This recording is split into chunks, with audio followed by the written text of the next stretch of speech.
Kita mulai aja nanti biar yang lain nyusul. Mulai aja nih. Oke. Ayo. Sama ya Mbak Mergi ya. Mas Yayang mulai dulu, buka. Ya, silakan. Mas Yayang buka. Oh, saya. Iya, gimana sih Mas Yayang? Peran sebagai udah lupa. MC. Lucu Mas Yayang nih. Suara saya dengaran jelas nggak sih? Dengar. Internet. Jelas banget. Jelas, Mas. Oke. Jadi selamat sore Mbak Mergi, selamat sore teman-teman Sesawi dan mungkin biji Sesawi dan teman-teman yang mungkin bukan dari Sesawi. Sore ini acara khusus dari Paguyuban Sesawi. Kita mengadakan sesi khusus selain Ignatian Talk dan waktunya juga agak khusus ini Minggu sore yang memang waktu yang tidak terlalu ideal untuk Zoom istimewa ini karena banyak misa dan banyak jumlah juga sebetulnya. Sore ini kita kedatangan tamu, kita bersyukur karena tamu yang datang ini luar biasa ini.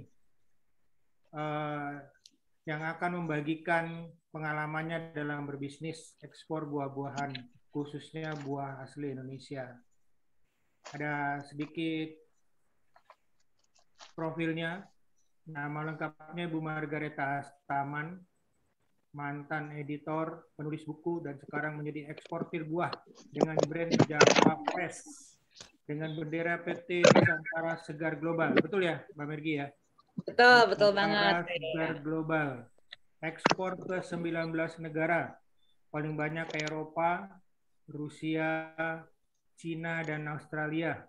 Buah-buahan yang diekspor antara lain manggis, salak, kelapa, jeruk purut, mangga, markisa, dan buah naga, serta buah asli Indonesia lainnya.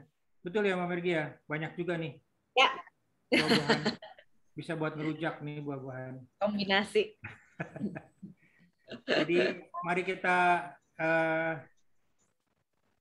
menyambut Mbak Mergi mau membagikan pengalamannya berbisnis ekspor, khususnya yang kita agak spot ya. Karena tidak mudah buat kita pengusaha di Indonesia untuk berbisnis ekspor. Ada prosedurnya, ada liku-liku. Kalau di kopi ada karantina juga. Lalu juga di komoditas lain itu kan sangat tidak mudah untuk bisa mengekspor komoditi Indonesia. Termasuk buah itu setahu saya yang juga tidak mudah untuk diekspor. Karena ada persyaratan tertentu dan juga karantinanya juga ada ya Mbak Mergi ya? Ada karantina. Setiap kali kirim ada pemeriksaan karantina. Iya. Buat yang belum kenal dengan saya, yang mungkin bukan dari Sesawi, panggilan saya Frans Yayang. Saya pengusaha kopi juga. Tapi belum ekspor. Saya masih lokal, saya punya kafe, saya punya roastery, jadi masih berharap ngarep.com bisa mengekspor juga. Karena itu saya mau mendengar banyak dari Mbak Mergi untuk pengalaman berbisnis, khususnya ekspor. Karena ini bidang yang betul-betul tidak mudah buat saya. Saya main kopi itu udah sejak tahun 2009 sebetulnya. Tahun ini masuk tahun ke-12. 2008 sebenarnya, tapi 2009 baru mulai. Dan saya belum mengorientasikan ekspor karena ketidakmudahan itu tadi. Jadi ketidakmudahan, persyaratan, izin di pemerintahan, izin di bea cukai dan sebagainya itu bagian yang sebetulnya luar biasa buat saya. Apalagi Mbak Mergi yang sudah merintis masih dalam usia muda ya. Jauh lebih muda dari saya Mbak Abdi ya, Mas Abdi. Iya. Nah, kita dengar pengalaman dari Silajang. Masih Silajang juga. Saya udah punya anak 2, udah hampir punya cucu pula. Mari kita dengar pengalaman luar biasa. Buat saya luar biasa dan mudah-mudahan juga bermanfaat bagi teman-teman. Termasuk mungkin ini kan ada teman-teman yang hadir di sini lumayan banyak sih. Khususnya Mas Yosep Umar Hadi ini yang baru saja menyelesaikan S3. Selamat ya Mas Yosep. Mudah-mudahan setelah S3 ini bisa bergabung di bisnis yang lebih luas nih. Kalau di bidang bisnis diminati juga. Mas Aryadi juga nih teman lama saya, pakarnya susawi.net, dan teman-teman yang lain, Mas Prahas sudah hadir.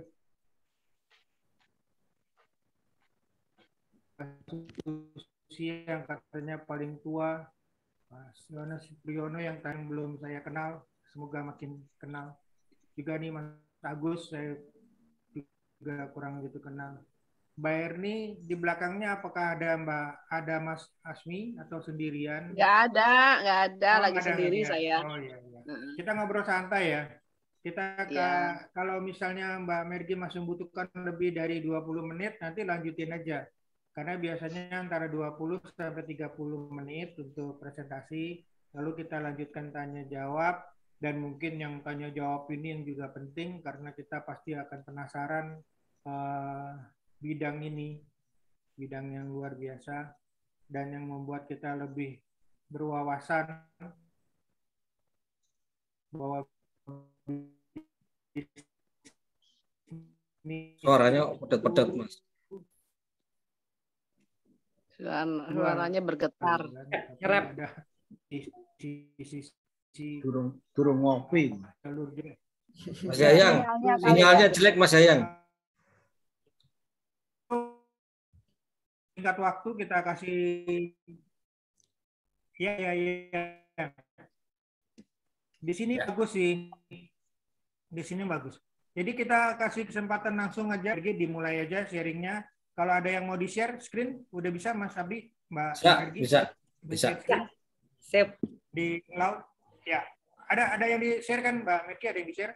Ada sedikit saja. Oke, siap. Silakan.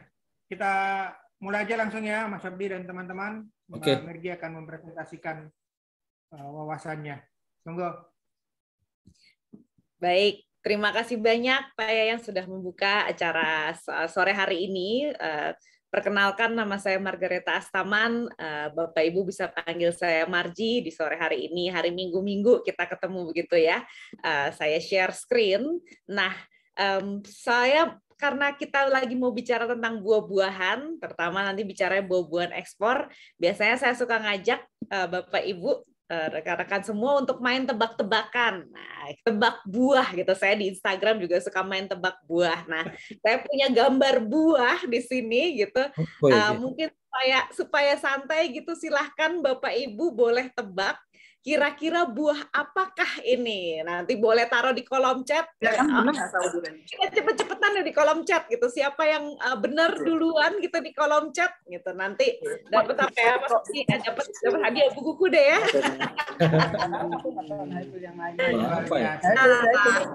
Buah apakah ini? Kemang. Bukan. Sawo Manila, sawo kecik masih belum tepat. Ada cluenya nih. Wah, Mas Joseph Umar Hadi, sawo duren. Nah, sudah menebak dengan tepat, tepuk tangan. Oh, salah saya. Sawo duren lah tepatnya, atau namanya banyak sebenarnya. Wah, Mas Abdi salah nih, bukan Markisa gitu. Sawo duren atau mirip Markisa ya. Maksudnya pasti ada yang pembisiknya di belakang tuh. Oh, Pak Joseph nih. Ya, tahu tuh pembisiknya. Pak Joseph kok tahu ini sawo duren pernah makan, Pak Joseph? Mas Joseph. Pak Joseph. Sekedar langsung nebak aja tadi ya kayaknya. Ya. Sudah pernah makan, Bu. Sudah pernah makan. Oke. Oh, sudah pernah makan. Iya, Pak Joseph. Jadi ini adalah sawo duren atau kenitu, namanya macam-macam juga. Ada yang bilang sawo susu, ada yang bilang buah susu dan sebagainya. Rasanya itu, kalau saya termasuk salah satu yang suka buah ini, rasanya itu percampuran, entah ada wangi aroma durennya, tapi juga ada rasa kayak sirsaknya, sirnya, pepayanya, seperti itu campur-campur, teksturnya lembut sekali, seperti itu, bahkan minumnya bisa disedot, seperti itu, makanya disebutnya sering disebut sawo susu, seperti itu. Salah satu buah yang lumayan digemari di Eropa, terutama menjadi salah satu buah komoditas yang kita ekspor, buah asli Indonesia yang sejauh ini masih sangat menarik sekali buat yang ekspor. Nah, tapi kalau Bapak Ibu tadi salah nebak seperti itu, apa tadi belum sempat nebak udah keduluan seperti itu, jangan sedih, jangan khawatir. Kalau saya pun ditanya buah apakah itu, mungkin sekitar 6-7 tahun yang lalu, saya sama sekali nggak tahu Bapak Ibu, karena dulu saya latar belakang saya seperti tadi sudah sempat diceritakan oleh Pak Yayang, saya adalah penulis sebenarnya gitu. Saya nulis 6 buku sebagai penerbit sebentar. Nah, saya juga seorang editor, waktu itu menjadi seorang digital consultant. Baru kemudian di tahun 2014, saya berserta dengan 2 orang rekan saya mendirikan Java Fresh, yaitu sebuah brand ekspor di bawah PT Nusantara Segar Global. Fokusnya adalah membawa buah eksotis, membawa buah tropis dari Indonesia ke dunia, seperti itu dengan kualitas yang premium. Nah, awalnya mungkin saya cerita sedikit bagaimana kita mulainya. Awalnya itu adalah ketika seorang teman kuliah saya, namanya Robert, ketika itu dia sedang mengambil MBA, dan juga kemudian bekerja untuk Bayersdorf di Jerman waktu itu. Lagi datang, lagi main, kita semua udah ada di Indonesia, lalu ngobrol-ngobrol sama saya.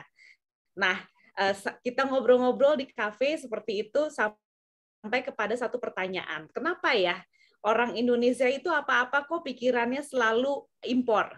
Seolah-olah apa yang datang dari luar negeri itu selalu lebih bagus dibandingkan apa yang ada di negara kita sendiri.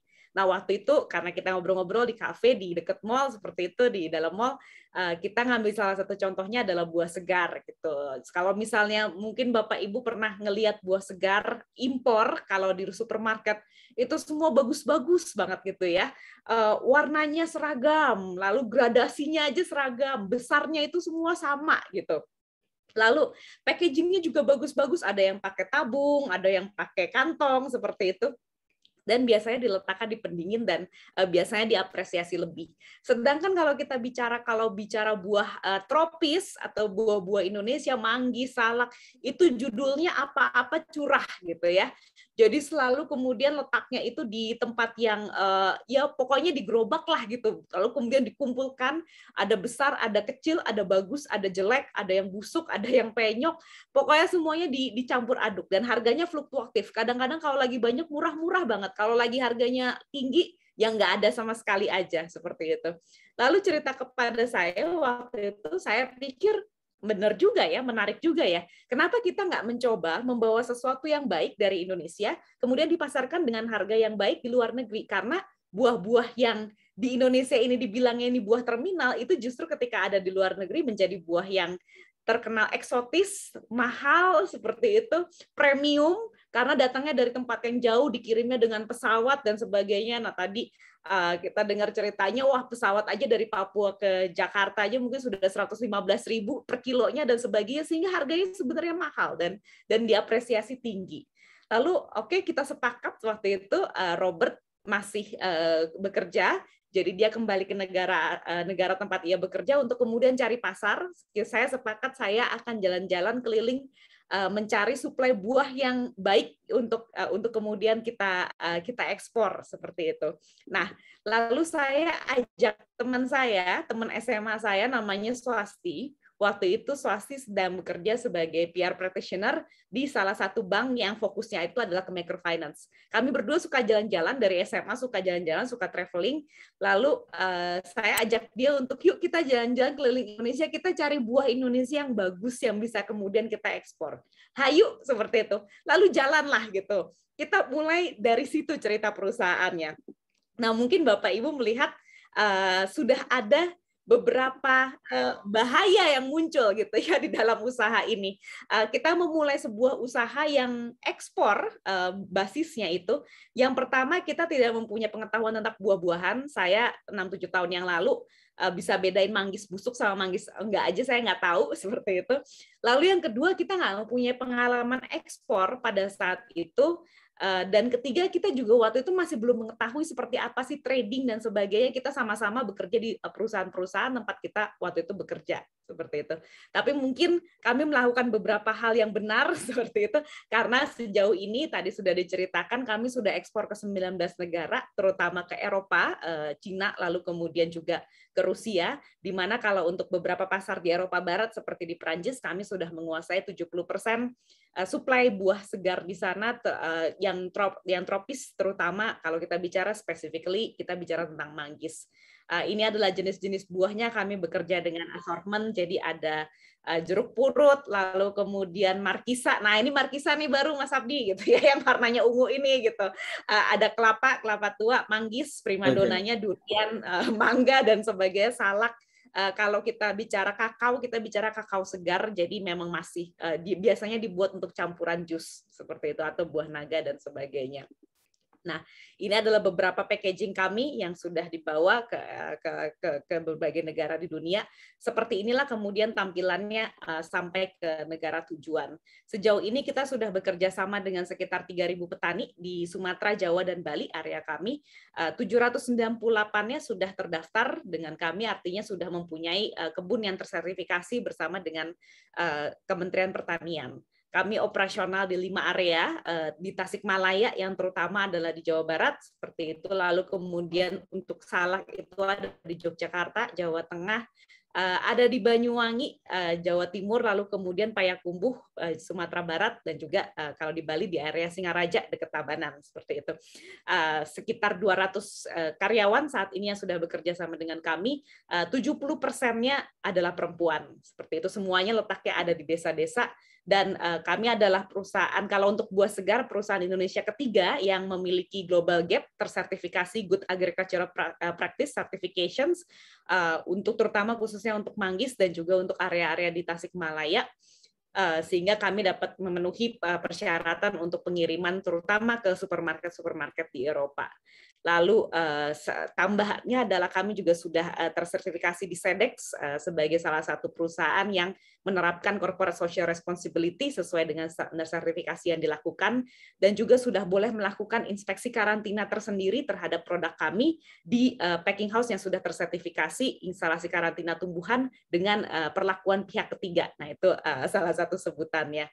Nah, mungkin Bapak Ibu ingin tahu seperti itu ya, kok bisa sih gitu ya, dari kemudian kami yang sama sekali tidak tahu apa-apa seperti itu, lalu kemudian bisa kemudian melakukan ekspor, bahkan bisa dibilang menguasai salah satu pasar di Eropa Barat juga seperti itu untuk buah segar.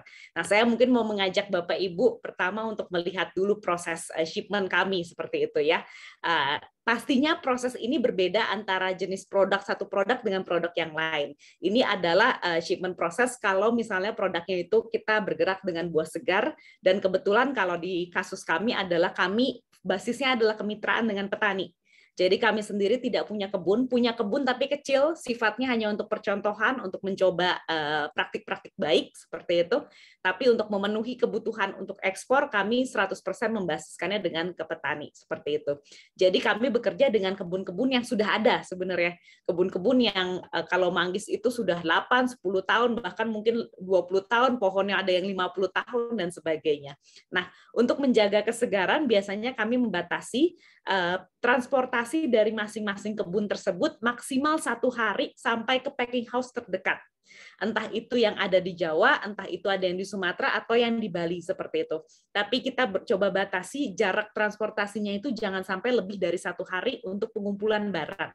Di mana kemudian di dalam masing-masing packing house kami akan melakukan sortasi, lalu kemudian melakukan packaging, lalu kemudian jika diperlukan harus melakukan treatment sesuai dengan permintaan dari negara tujuan, yang kemudian kita dan proses pengumpulannya itu adalah 1-2 hari maksimum, yang kemudian akan dibawa dengan truk menuju port seperti itu. Jadi kalau dari kami final produknya itu sudah ada dari si packing house itu sendiri yang ada di desa-desa, masuk ke Jakarta, masuk ke Surabaya atau masuk ke Ngurah Rai, itu sudah dalam kondisi siap untuk diterbangkan atau siap untuk naik kapal seperti itu.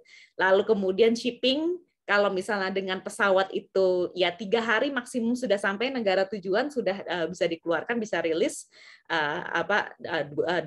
atau misalnya lebih cepat lagi 2 jam, atau kalau misalnya kita pakai kontainer sekarang ini misalnya kita ke Australia sekitar 2-3 minggu seperti itu sekarang prosesnya.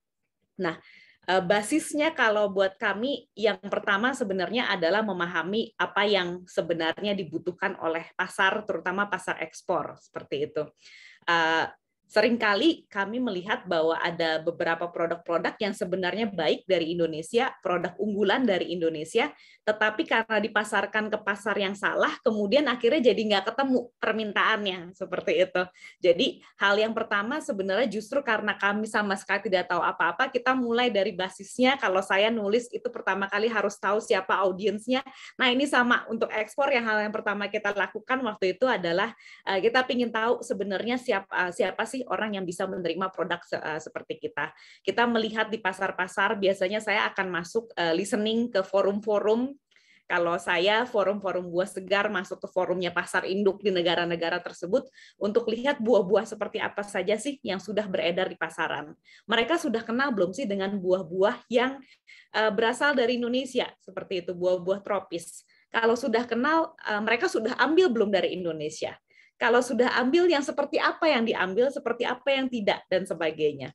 Nah, dari situ ketika itu kami mendapatkan bahwa ternyata mereka yang ada di Eropa, terutama di pasar induk itu, sudah pernah mengenal buah-buah tropis, tapi kebanyakan datangnya dari Thailand, dari Kolombia, dari Brasil, dari Vietnam.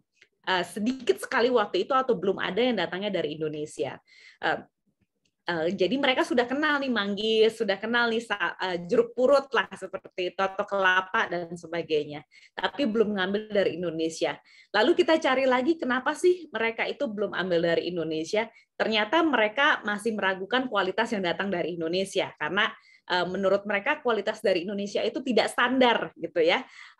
Kadang kalau misalnya lagi musim dikirim gede-gede misalnya, tapi kalau lagi nggak musim dikirimnya kecil-kecil. Padahal secara harga sama, secara standar dibilangnya sama. Akhirnya yang terjadi adalah ada impresi bahwa buah dari Indonesia tuh kecil-kecil gitu atau kurang bagus dan sebagainya. Nah dari situ kemudian kita melihat kalau kita samakan standar, kita punya kesempatan nggak itu untuk masuk ke pasar Thailand dengan buah-buah yang saat ini sedang ditawarkan dari Thailand. Nah, kita cari lagi, kita gali lagi seperti itu informasinya di Google, di forum-forum, listening, sebagainya, berusaha bicara dengan potential client dan sebagainya. Kita menemukan satu kuncinya bahwa buah itu musiman, nggak di Thailand, nggak di Vietnam sebenarnya ada musimnya. Di Indonesia itu sebenarnya juga musiman, tetapi karena kita luas daerahnya cukup luas seperti itu, sebenarnya musimnya itu tidak sama persis antara satu daerah dengan daerah lain. Kalau kita perhatikan musim hujan itu geser sedikit-sedikit. Misalnya sekarang lagi musim hujan di Sumatera misalnya atau di Kalimantan lagi banyak sekali hujan, ada banjir juga. Tetapi mungkin di Jawa belum.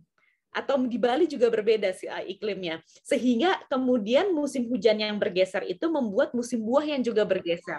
Dan kalau kita ikuti setahun penuh, Indonesia itu kita bisa klaim bahwa kita ekspor buah setahun penuh, ekspor manggis setahun penuh, bahkan 3 tahun belakangan saya bisa bilang bahwa kita nggak pernah berhenti mengekspor manggis. Selalu ada manggisnya, tapi kita mengikuti dari satu tempat ke tempat yang lain.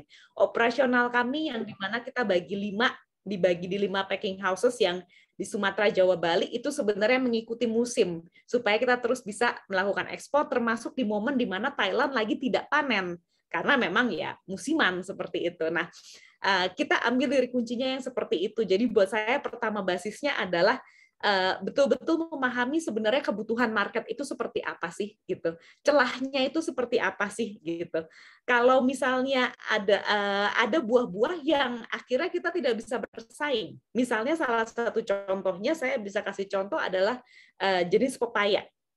Seperti itu. Karena pada saat ini pepaya dengan tingkat teknologi yang sudah sangat baik, negara-negara dari Amerika Selatan dan juga jaraknya lebih dekat ke Eropa itu sudah bisa ekspor dengan kontainer. Sedangkan Indonesia itu harus ekspor dengan pesawat. Jadi harganya udah nggak masuk. Varietas yang banyak di Indonesia juga merupakan varietas yang ukurannya besar, misalnya seperti itu. Sehingga sedangkan di Eropa mereka lebih suka pepaya yang kecil-kecil, pepaya jenis pepaya Hawaii gitu ya kalau kita bilang. Jadi dimakan satu hari habis gitu, nggak disimpan-simpan di lemari es dan sebagainya. Maka varietas yang kita punya saat ini belum menjadi salah satu produk ekspor. Atau kalau kita bicara tentang alpukat. Nah, alpukat Indonesia adalah produsen alpukat yang sangat besar, terbesar di dunia bahkan bisa dibilang, tapi jenis yang kita punya itu kulitnya tipis. Nah, Ketika kita punya varietas yang kulitnya tipis, tidak bisa dikirim dengan kontainer, harus dikirim dengan pesawat, harganya menjadi mahal dan umur simpannya menjadi sangat pendek dibandingkan varietas khas yang bentuknya lebih kecil, kulitnya keriting-keriting, mungkin Bapak Ibu pernah lihat di supermarket, yang kemudian sekarang menguasai pasar di berbagai dunia, di Cina menguasai dan sebagainya. Nah, hal-hal seperti itu, oke, berarti kita, biarpun kita punya banyak alpukat, dan alpukat kita sebenarnya enak kok, manis gitu, pasarnya nggak bisa nih, tidak akan bisa menerima seperti itu. Nah, jadi memahami bukan cuma sekedar apa yang saya punya, tapi apa yang mereka butuhkan dan bagaimana apa yang saya punya bisa memenuhi kebutuhan tersebut. Lalu baru deh kalau saya sih bicara tentang kebutuhan-kebutuhan dokumen, itu justru baliknya adalah dari buyer-nya sebenarnya yang diperlukan apa sih sebenarnya. Jadi kalau saya bergerak, persiapan saya ketika pertama kali ekspor ada 3 seperti itu. Yang pertama adalah dari dokumen dan sertifikasinya. Butuhnya apa sih gitu. Itu yang saya pertanyakan kepada buyer. Misalnya di Eropa itu butuh global gap gitu, good agricultural practice, good global itu kalau di Indonesia dikeluarkannya sama Control Union. Tapi kalau saya kirim ke Cina nggak perlu seperti itu. Atau misalnya kelapa ke Australia itu butuh SEDEX, bahwa mereka harus yakin si kelapanya itu dari pohon dan diperlakukan dengan baik, tim juga diperlakukan dengan baik gitu, proses harvestnya juga diperlakukan dengan baik. Nah, tapi kalau misalnya pasar saya pada saat pertama itu bukan ke Australia, misalnya pasar pertama saya bukan ke Eropa, maka saya nggak akan harus mempersiapkan global gap terlebih dulu seperti itu. Jadi setiap sertifikasi, setiap dokumen yang diperlukan, saya selalu tanya balik lagi, market saya butuhnya apa? Kalau belum diperlukan oleh market saya, maka biasanya tidak saya siapkan terlebih dahulu. Nanti kalau saya mau masuk market tersebut, baru saya siapkan seperti itu. Lalu yang kedua, standar yang diterima itu yang seperti apa? Seperti itu. Jadi kalau saya kebetulan dulu sebelum pandemi masih bisa jalan-jalan, biasanya kalau saya ke Eropa seperti itu bukannya jalan-jalan lihat Menara Eiffel gitu ya, Istana Versailles, malah perginya ke pasar induk gitu ya Bapak Ibu ya, untuk melihat sebenarnya standar yang diterima seperti apa sih, buah-buah yang ada dari tempat lain seperti apa. Mantesinya adalah cocok nggak buah saya ini bersanding dengan buah-buah mereka gitu, tampilannya sama cakepnya nggak gitu, seperti itu, supaya nanti bukan cuma saya bisa kirim, tapi si pembelinya itu, kebetulan kita sistemnya B2B juga bisa melakukan, bisa mengirim ke tempat lain atau menjualnya ke end consumer. Lalu yang ketiga adalah packaging yang dipilih oleh mereka seperti itu. Nah, ekspor ini kalau buat saya penekanannya sebenarnya satu, kualitas, grade standar tadi. Yang pertama adalah dokumen dan sertifikasi, ini dulu seperti itu. Yang kedua adalah kualitas, ada kualitas. Lalu yang juga harus diperhatikan adalah packaging seperti itu. Karena packagingnya nggak hanya harus sekedar cantik gitu ya, tapi juga harus tahan gitu. Karena ketika misalnya kita kirim dengan pesawat, otomatis dia akan dipengaruhi sama G-force, sama tekanan gitu. Yang kalau kita di Indonesia ditumpuk itu nggak apa-apa, ternyata kalau diterbangkan dia ambrol gitu packagingnya seperti itu. Nah itu salah satu yang harus diperhatikan, sanggup nggak ketika si dus itu ditumpuk di sekian banyak sesuai dengan palet airline seperti itu. Misalnya kalau kita melakukan pengiriman dengan pesawat, dia tahan cukup baik seperti itu. Tapi di satu sisi juga cukup nggak cuma sekedar kuat, nggak cuma sekedar kokoh, tapi juga menarik supaya mereka bisa pakai itu untuk jualan juga ke supermarket atau jualan juga ke tempat tujuan mereka. Kalau misalnya nggak bagus, akhirnya mereka harus ubah lagi, mereka pindahkan lagi ke packaging lain ketika sampai negara tujuan. Otomatis packaging kita yang udah sekian rupa kita bikin kuat, harganya bagus karena berkualitas dan sebagainya, akhirnya jadi nggak kepake dan otomatis mereka akan neken ke kita seperti itu sebagai supplier untuk mengurangi harga. Nah, kalau sudah tahu kira-kira kebutuhannya seperti apa dari 3 hal ini, lalu kemudian baru kita akan mulai memenuhi ngerjain PR kita gitu ya, mulai memenuhi persyaratan-persyaratan yang diberikan. Kalau ekspor sebenarnya kalau saya merasa beruntung sekali diekspor gitu. Dan bukan diimpor. Nah, soalnya kalau diekspor itu Indonesia masih sangat mendorong untuk ekspor. Tapi kalau impor itu tuh dari pemerintahnya sendiri kurang begitu menyukai impor sehingga peraturannya itu lebih semerawut lagi dan cenderung lebih tidak suportif gitu ya kalau kita merasakannya. Bea cukai, benar-benar apa yang namanya uang dan segalanya itu sangat berpengaruh. Kalau ekspor sejauh ini kita sebenarnya merasa tidak merasa disulitkan sama sekali dengan proses yang berjalan. Yang pertama memang ketika kita memulai, kita memutuskan yuk kita harus lengkap dulu secara kelengkapan usahanya seperti itu, karena itu yang diperlukan. Bisa sih pakai company under name gitu ya, kalau orang bilang under name itu kita nggak bikin perusahaan sendiri, kita pinjem perusahaan orang yang tugasnya memang cuman buat nyewain dokumen gitu. Cuman waktu itu kita pikir kalau kita memang mau buka pasarnya untuk ekspor dan semua perizinan dari kita, persyaratan dari negara tujuan juga mengharuskan bahwa si perusahaan yang mengirim itu menempatkan namanya mereka di setiap packaging sampai packaging dalamnya sampai styrofoam 1 kilonya. Ya udah kita urus sama-sama. Saya termasuk salah satu orang yang ngurus waktu itu pertamanya saya pakai sistem yang seperti biasa ya, belum OSS, lalu kemudian kita pindah ke OSS sehingga SIUP, TDP, surat domisili semuanya digabung jadi nomor induk berusaha NIB seperti itu, dan sistemnya semua di OSS waktu itu. Saya termasuk salah satu yang nggak pakai calo, kita penasaran yuk kita koprek yuk sistem OSS ini gitu, dan berhasil memperbarui NIB kita waktu itu lewat sistem OSS.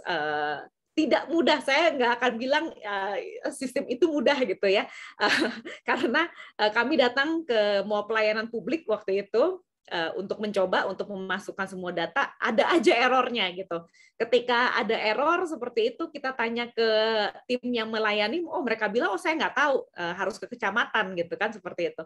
Ketika kita datang ke kecamatan, ternyata tim di kecamatan kebetulan nggak memahami cara operasional OSS gitu. Jadi kita dibalikin lagi gitu ke OSS-nya gitu. Tapi kita setelah 2-3 kali balik seperti itu, akhirnya yang ada untuk berhasil mendapatkan NIB itu keluar dan rapi seperti itu, kita datang lagi ke kecamatannya, akhirnya orang kecamatannya udah ibu deh training kita deh gitu cara pakai OSS gitu, seperti itu.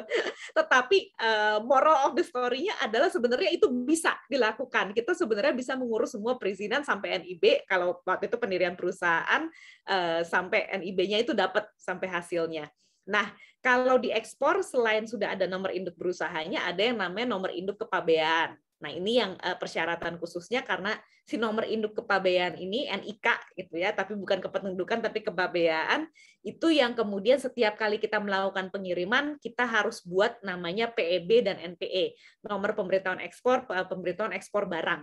Nah, pemberitahuan ekspor barang ini yang setiap kali kita kirim barang mereka akan bikin ada laporannya. Informasinya dari bea cukai itu akan disalurkan bahkan sampai ketika kita menerima uang pembayaran dari luar negeri seperti itu. Jadi kalau buat saya lebih baik aman dari awal daripada nanti beribet di pajaknya dan sebagainya gitu. Kalau memang harus ada nomor induk kepabeannya, lebih baik kita dapatkan dulu nomor induk kepabeannya dari bea cukai supaya nanti ketika ada penerimaan dari luar negeri, transfer pembayaran, kita udah punya semua dokumen yang diperlukan. Oh, ini pembayaran yang ini untuk si nomor ini seperti itu. Karena kalau enggak repot. Waktu itu kita pernah kita ngirim ke Timur Tengah, akhirnya kita menjadi salah satu daftar target operasi gitu. Karena menerima jumlah yang cukup signifikan dari Timur Tengah beberapa kali dikira kita pendanaan teroris gitu ya. Jadi akhirnya kita harus bikin surat pernyataan, duitnya dibekukan, kita harus bikin surat pernyataan, tapi kebetulan karena semua dokumen kita lengkap seperti itu, kita akhirnya bisa rilis uangnya, dan pokoknya setiap kali kita dapat dana dari Timur Tengah, kita hanya perlu melampirkan dokumen ekspor kita seperti itu. Jadi sangat penting untuk melakukan mempunyai kelengkapan usaha untuk ekspor.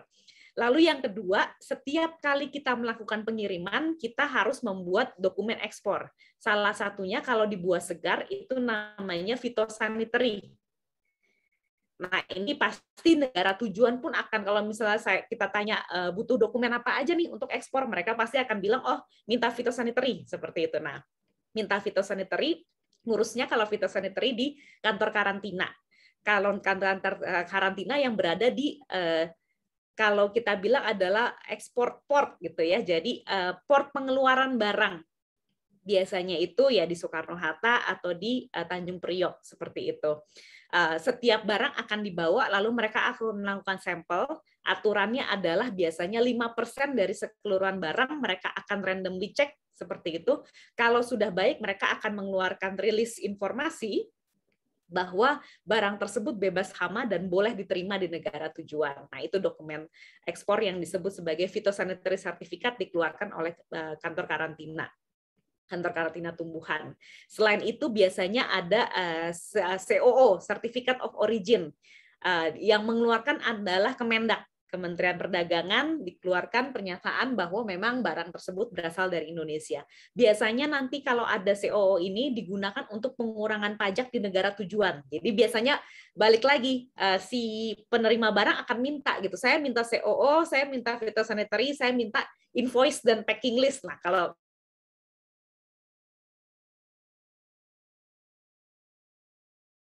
invoicing list, Bapak Ibu juga mengurus dokumen ekspor yang lain. Lalu ditambah lagi dengan sertifikasi. Nah, sertifikasinya itu balik lagi yang diminta apa aja. Apakah Global Gap, Fair Trade, SEDEX, seperti itu mereka biasanya akan sebut, atau sekedar nomor registrasi kebun dari tempat kita mengambil barang.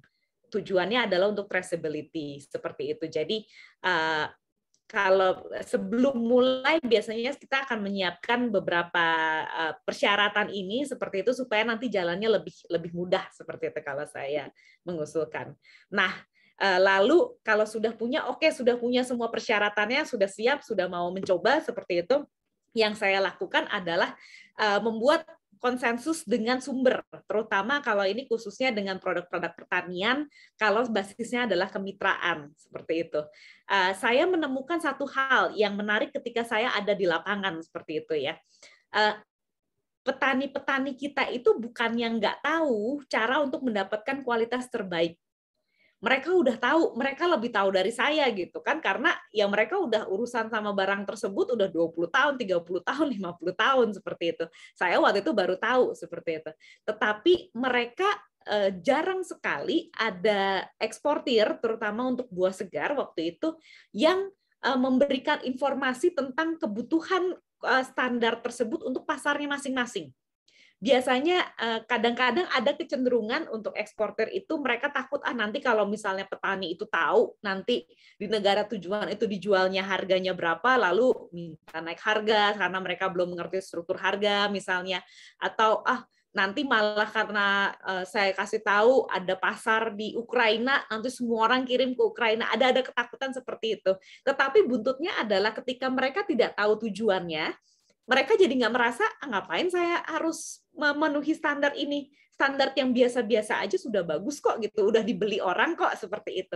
Dan petani itu sangat suka supaya barang mereka semuanya dibeli gitu ya, nggak ada sortasi seperti itu. Nah, salah satu yang kita ubah, terutama karena waktu itu saya adalah pemain baru dan saya sama sekali belum pernah melakukan ekspor sebelumnya. Kita justru mengubah itu, menjadikan itu sebagai salah satu daya tawar kita. Setiap petani yang kerja sama-sama kita betul-betul jelaskan tujuannya kemana, sampai di negara tujuan itu dipajangnya itu seperti apa, kondisinya seperti apa, dengan harga berapa, dan untuk mencapai harga tersebut maka standarnya harus sekian supaya nyampe di sana dengan selamat dalam kondisi belum rusak barangnya setelah 25 hari naik kapal misalnya, maka kematangannya harus sekian. Nah, akhirnya kita muncul dengan satu standar yang kita sepakati bersama seperti itu. Oke, saya mau kualitasnya seperti ini karena kualitas ini yang akan merepresentasikan hasil kerjanya petani, Bapak Ibu petani di negara tujuan seperti itu. Itu yang kita tekankan sekali kepada mereka sehingga kita punya standar yang kita sepakati bersama. Kalau misalnya fokusnya adalah pokoknya berat silahkan petani bawa apa aja, harganya lebih rendah nggak apa-apa, tapi barangnya semua bisa diterima, misalnya seperti itu, akhirnya akan berat di penyortir seperti itu. Mungkin Bapak Ibu di sini juga udah kebayang lah ya seperti itu gitu. Dan ketika berat disortir, otomatis kemungkinan bahwa barang yang tidak baik itu lolos itu menjadi lebih besar. Lalu kemudian kita menetapkan SOP-nya. SOP ini juga terkait dengan sertifikasi lagi seperti apa yang dibutuhkan dan sistemnya itu seperti apa gitu. Itu yang kita atur, kita sepakati bersama dengan kemitraan sehingga kalau saya selalu bilang sama teman-teman petani ya Bapak Ibu di sini tuh bukan bawahan saya ya gitu. Kita di sini sejajar seperti itu, kita punya kelebihan, kemampuan yang mempersatukan kita sama-sama. Bapak Ibu di sini punya keahlian menanam buah dengan baik, memanennya dengan baik, membersihkannya dengan baik. Saya mungkin punya kemampuan untuk jualan ke pasar. Saya selalu bilangnya seperti itu. Sehingga kita punya sama satu visi, kita mau bawa buah Indonesia ke luar negeri, mendapatkan martabat yang lebih baik seperti itu. Konsepnya itu sama, sepakatnya sama. Tapi masing-masing punya peran yang berbeda. Kalau Bapak Ibu nggak jaga barang, saya juga nggak bisa jualan. Kalau saya nggak jualan, ya Bapak Ibu nggak jadi diekspor seperti itu. Jadi dengan begitu akan lebih memudahkan untuk sistem kontrol kita seperti itu, sistem tanggung jawab terhadap barang karena sense of belonging-nya menjadi lebih besar seperti itu. Jadi kalau buat saya yang pertama adalah pastinya memahami audience, memahami buyer, seperti itu kebutuhan, persyaratan, sertifikasi.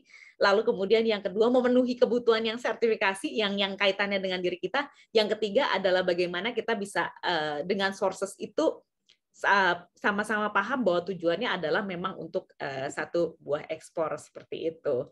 Nah, sudah berjalan ekspornya seperti itu, misalnya sudah ada penawaran lalu mau menjual seperti itu, yang perlu pertama kali diwaspadai mungkin ya, atau mungkin kita sepakati bersama dengan buyer adalah payment terms seperti itu.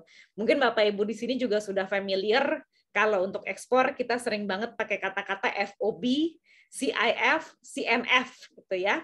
Kalau FOB freight on board, jadi kita hanya menanggung biaya, eksportir hanya menanggung biaya sampai barang tersebut naik ke pesawat atau naik ke kapal seperti itu. Nah, perjalanannya itu ditanggung oleh pembeli. Biasanya kalau mereka sudah ada kesepakatan dengan forwarder seperti itu, mereka akan pakai FOB ini seperti itu. Atau misalnya mereka punya penambahan pengelolaan tertentu, syarat tertentu di negara tujuan yang hanya bisa dipenuhi oleh cabang mereka yang ada di Indonesia, misalnya mereka pakai istilahnya FOB. CIF, cost insurance freight gitu ya. Jadi kita tanggung biaya sampai barangnya sampai ke negara tujuan seperti itu. Jadi kita tanggung pesawatnya, harga sudah termasuk dengan harga pesawat atau harga kapalnya, plus asuransi gitu ya. Jadi kalau ada barang rusak dan sebagainya sudah ada cost insurance yang ada masuk di sana.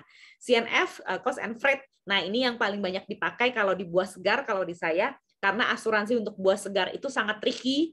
Tidak ada yang mau menjamin gitu ya kalau buah segar, karena takutnya barangnya udah nggak, maksudnya sudah harus perlu spesialisasi khusus gitu untuk insurance-nya. Biasanya hanya cost produk barang sampai ke tujuan seperti itu. Lalu bayarnya gimana nih gitu?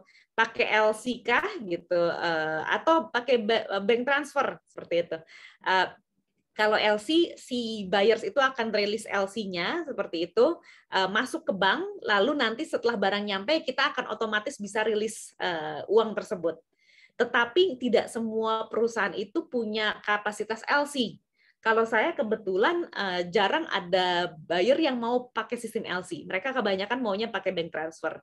Nah, balik lagi kita harus tahu dulu audiensnya ya, tahu dulu si buyernya itu seperti apa, track record-nya seperti apa, ada sebelum-sebelumnya pernah impor, hubungannya sama siapa, baik atau enggak, dan sebagainya. Lalu kita tentukan payment term-nya, apakah ada deposit, ataukah 7 hari setelah barang sampai, apakah setelah ada dokumen, dan sebagainya. Nah, itu adalah negosiasi kita sama buyer. Lalu yang buat saya penting, terutama kalau kita bicara tentang barang perishable, barang yang default perish gitu ya, seperti buah segar, adalah quality review dan reject rate. Berapa persen yang bisa mereka terima ketika reject ada di negara tujuan, seperti itu. Biasanya berbeda-beda. Kalau saya untuk beberapa jenis produk itu mereka bisa terima sampai reject rate itu 5%. Artinya kalau mereka menemukan bahwa kerusakan di satu box atau di satu lot itu tidak sampai 5%, maka mereka tidak akan mengajukan klaim seperti itu. Tapi ada juga yang negotiate wah ini kan barangnya sedikit gitu, saya reject rate-nya 1% aja deh kayak gitu, karena barangnya jumlahnya nggak nyampe 1 ton misalnya seperti itu. Bisa juga terjadi yang seperti itu sesuatu yang memang kita harus negosiasikan dengan buyer. Kita cek lagi rata-rata reject rate atau rata-rata human error dari tim sortir itu berapa persen, sehingga itu menjadi angka yang bisa kita sepakati bersama. Nah, kalau sudah melakukan penjualan, ya tinggal kita monitor, kita maintain seperti itu. Mudah-mudahan segala sesuatunya menjadi baik. Nah, sekian kalau dari saya seperti itu. Mungkin udah kita langsung masuk ke tanya jawab aja mungkin ya, Pak Yayang ya. Ya, oke. Siap. Terima kasih Ya. Margi atas presentasi yang luar biasa. Kalau komentar saya sebetulnya saya bisa bilang saya speechless loh. Jadi seperti nggak ada komen bahwa apa yang dijelaskan ini sebuah wawasan yang luar biasa dari sebuah bisnis yang mungkin selama ini kita nggak begitu ngikutin, ada begitu jelimetnya dan begitu ada orang yang begitu luar biasa mengikuti prosedur-prosedur yang luar biasa. Jadi banyak sih sebetulnya yang mau ditanya ini, tapi sebentar saya lihat juga dari peserta Zoom kita ada juga yang bertanya. Tapi sebelum itu saya tanya dulu tadi OSS itu apa Mbak Margi? OSS. Jadi kalau sekarang one single submissions ya kalau nggak salah singkatan. Oh iya. Semua perizinan sekarang jatuhnya di OSS, harus apply-nya itu online. Oh. Betul. Kalau dulu kan kita bikin SIUP itu datang ya ke kantor kecamatan atau kelurahan, kecamatan, terus ya naik kabupaten sampai Pemda yang kayak gitu. Nah, kalau sekarang itu semuanya sistemnya online, OSS. Kita submit permintaannya, requirement-nya, semua data-data yang diperlukan, lalu nanti akan direview sama kecamatan, direview sama kabupaten, direview sama Pemda, sampai kemudian keluar dokumennya pun secara online. Dari kementerian atau dari Pemda? Kebanyakan kalau misalnya tergantung sebenarnya. Jadi kalau misalnya kalau SIUP TDP itu biasanya datangnya dari Pemda. Okay. Seperti itu. Lalu nanti ada approval ya, karena kan kalau pendirian perusahaan itu kan tetap ya, maksudnya akta dan sebagainya itu kan dari pusat.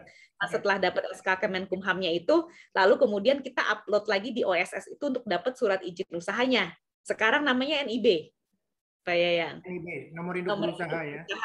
Betul. Nah, itu semuanya online. Jadi kalaupun sekarang ada yang minta fisik NIB-nya dong, ya kita print dari komputer gitu. Iya. Japara udah punya sebetulnya NIB. Pasti sih kayaknya sekarang harus NIB semua, dan itu sekarang kita nggak perlu perpanjang. Kalau dulu kan mesti perpanjang 5 tahun sekali ya gitu. Ya. Sekarang udah enggak seperti itu. Ya, berkat Jokowi juga. Kita lihat. Ya.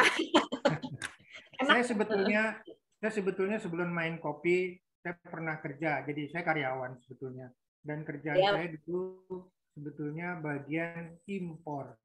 Saya dulu bagian purchasing dan impor di salah satu perusahaan importir, perusahaan alat kesehatan, tapi tidak ada ekspor, hanya importir. Jadi istilah-istilah PEB, PIB, COO, FOB, CNF, CIF itu saya kenal. Sudah familiar ya Pak ya. Memahami ya istilah-istilah itu. Tapi bagi yang belum paham mungkin peserta Zoom ini boleh juga ditanyakan. Boleh. Saya masukin dulu ada Zoom dari Mas Ari Andono. Selamat sore Kak, saya Ari Andono. Bentar, saya sangat respect belajar. Maaf izin bertanya, nomor registrasi kebun kita bisa dapat dari mana ya Kak? Terima kasih. Oke, baik. Proses registrasi kebun ya gitu. Jadi baik. Nomor registrasi kebun itu, jadi proses registrasi kebun itu biasanya diajukan oleh pemilik kebun, atau kalau kadang-kadang biasanya pemilik kebun itu petani, mereka suka nggak terlalu paham tentang administrasi, ya biasanya dibantu lah ya sama eksportirnya seperti itu. Pengajuannya itu adalah ke dinas kabupaten, dinas pertanian kabupaten, seperti itu. Jadi misalnya ya Kabupaten Tasikmalaya atau misal Kabupaten Sleman dan sebagainya, jadi diajukan seperti itu. Nah, setelah persyaratannya itu masuk, yang kemudian approve itu adalah dari provinsi.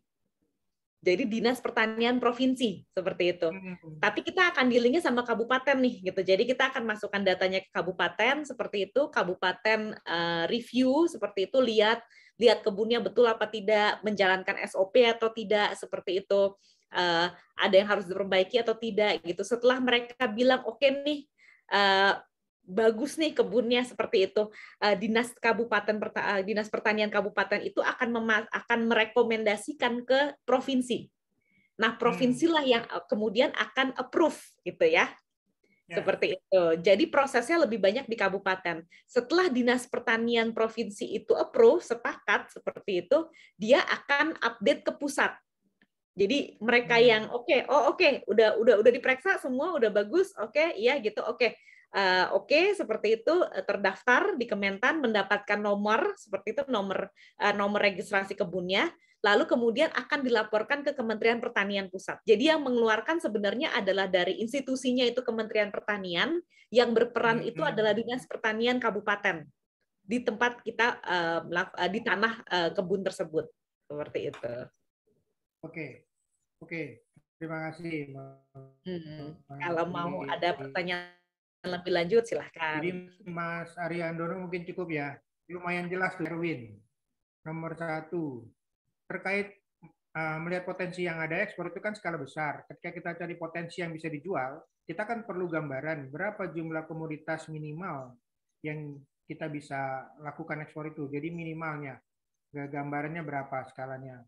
Terus kedua, dari pengalaman, apakah pernah atau mungkin hampir ditipu? Seperti apa sih ciri-ciri bayar bodong? Nah, ini yang nomor 2 ini yang paling penting nih. Karena kan justru tadi ya, audiens kita di luar itu, buyer kita itu yang paling penting. Track record tadi yang Mbak Margi sebutkan kan ya. Apakah dia biasa pernah ada track record buruk atau enggak, pembayarannya by LC atau bank transfer atau bukan. Nah, enggak dijawab dulu nih Mbak Margi. Nomor 1 skalanya. Oke, yang pertama skala. Sebenarnya ada skalanya itu bisa berbeda-beda tergantung jenis produk sebenarnya kalau saya bilang. Artinya kalau saya bicara skala di sini, saya bicara tentang skala buah segar yang pastinya beda dengan skala kopi misalnya seperti itu. Kalau kita bicara tentang buah segar, kita bicara ya manggis aja 1 kilo 10 misalnya kayak gitu ya. Di airline sendiri kita akan mendapatkan rate khusus setelah pengiriman di atas 500 kilo seperti itu. Nah, setelah di atas kemudian kalau di atas 1 ton akan ada rate khusus lagi dari airline. Seperti itu. Jadi kalau pengirimannya dengan pesawat, biasanya minimum order quantity-nya kalau untuk buah adalah entah di stage-nya yang 500 kilo atau yang di 1 ton. Seperti itu, kayak gitu. Tetapi beda nih gitu, karena kita bicara tentang buah gitu, yang mana memang dia makan volume, makan berat, seperti itu. Kalau kopi, misalnya kopi itu jauh lebih padat, seperti itu, sehingga untuk jenis, kalau setahu saya dengar-dengar gitu ya, saya sendiri bukan eksportir kopi, untuk jenis-jenis kopi yang premium seperti itu, kirim 100 kilo juga udah volume yang besar, atau kita bicara vanili seperti itu, yang nilainya sangat tinggi seperti itu. Kirim 100 kilo juga nggak apa-apa seperti itu, karena 1 kilonya udah 4,8 juta si vanilinya sendiri misalnya seperti itu. Jadi sebenarnya tergantung dari produknya sendiri, margin yang ditetapkan untuk transport dan sebagainya. Kalau buah segar kita akan mendapatkan rate yang lebih murah dari airline ketika kita sampai 500 kilo dan 1 ton seperti itu. Baik. Oke. Gitu. Ya, lalu kemudian buyer bodong gitu ya. Oke, kalau saya kebetulan kalau buyer yang bodong yang kemudian barang sampai lalu nggak dibayar sama sekali, buyernya hilang dan sebagainya, sejujurnya saya belum pernah seperti itu. Tetapi ada beberapa eksportir yang memang pernah mengalami kayak gitu. Kalau saya sebenarnya kuncinya itu adalah di track record sih sebenarnya kayak gitu. Kalau misalnya kita bicara dengan perusahaan-perusahaan yang importir buah, sebenarnya industrinya sebenarnya cukup tradisional. Artinya pemain baru itu jarang. Biasanya itu adalah perusahaan keluarga, ayahnya atau kakeknya petani, ayahnya kemudian ekspansi, anaknya yang nerusin. Biasanya model-modelnya seperti itu. Modelnya juga B2B gitu ya. Jadi bisnis to bisnis. Pemainnya sebenarnya cukup terbatas di negara tersebut karena dibatasi oleh import permit. Artinya dari jumlah yang terbatas itu harusnya kita bisa melakukan due diligence kita sendiri. Cari-cari informasi tentang perusahaan tersebut di internet misalnya kayak gitu. Kalau misalnya nggak ada, bahkan ya kalau kita bicara kita ngirim 10 ton barang gitu, menurut saya worth it untuk didatengin, dilihat kantornya betulan ada apa enggak, misalnya seperti itu ya gitu. Lalu perusahaannya itu real atau tidak, yang mengerjakan benar ada atau enggak.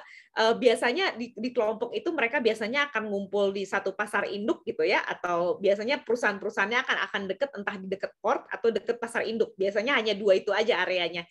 Cari-cari tahu informasinya di sekitar situ.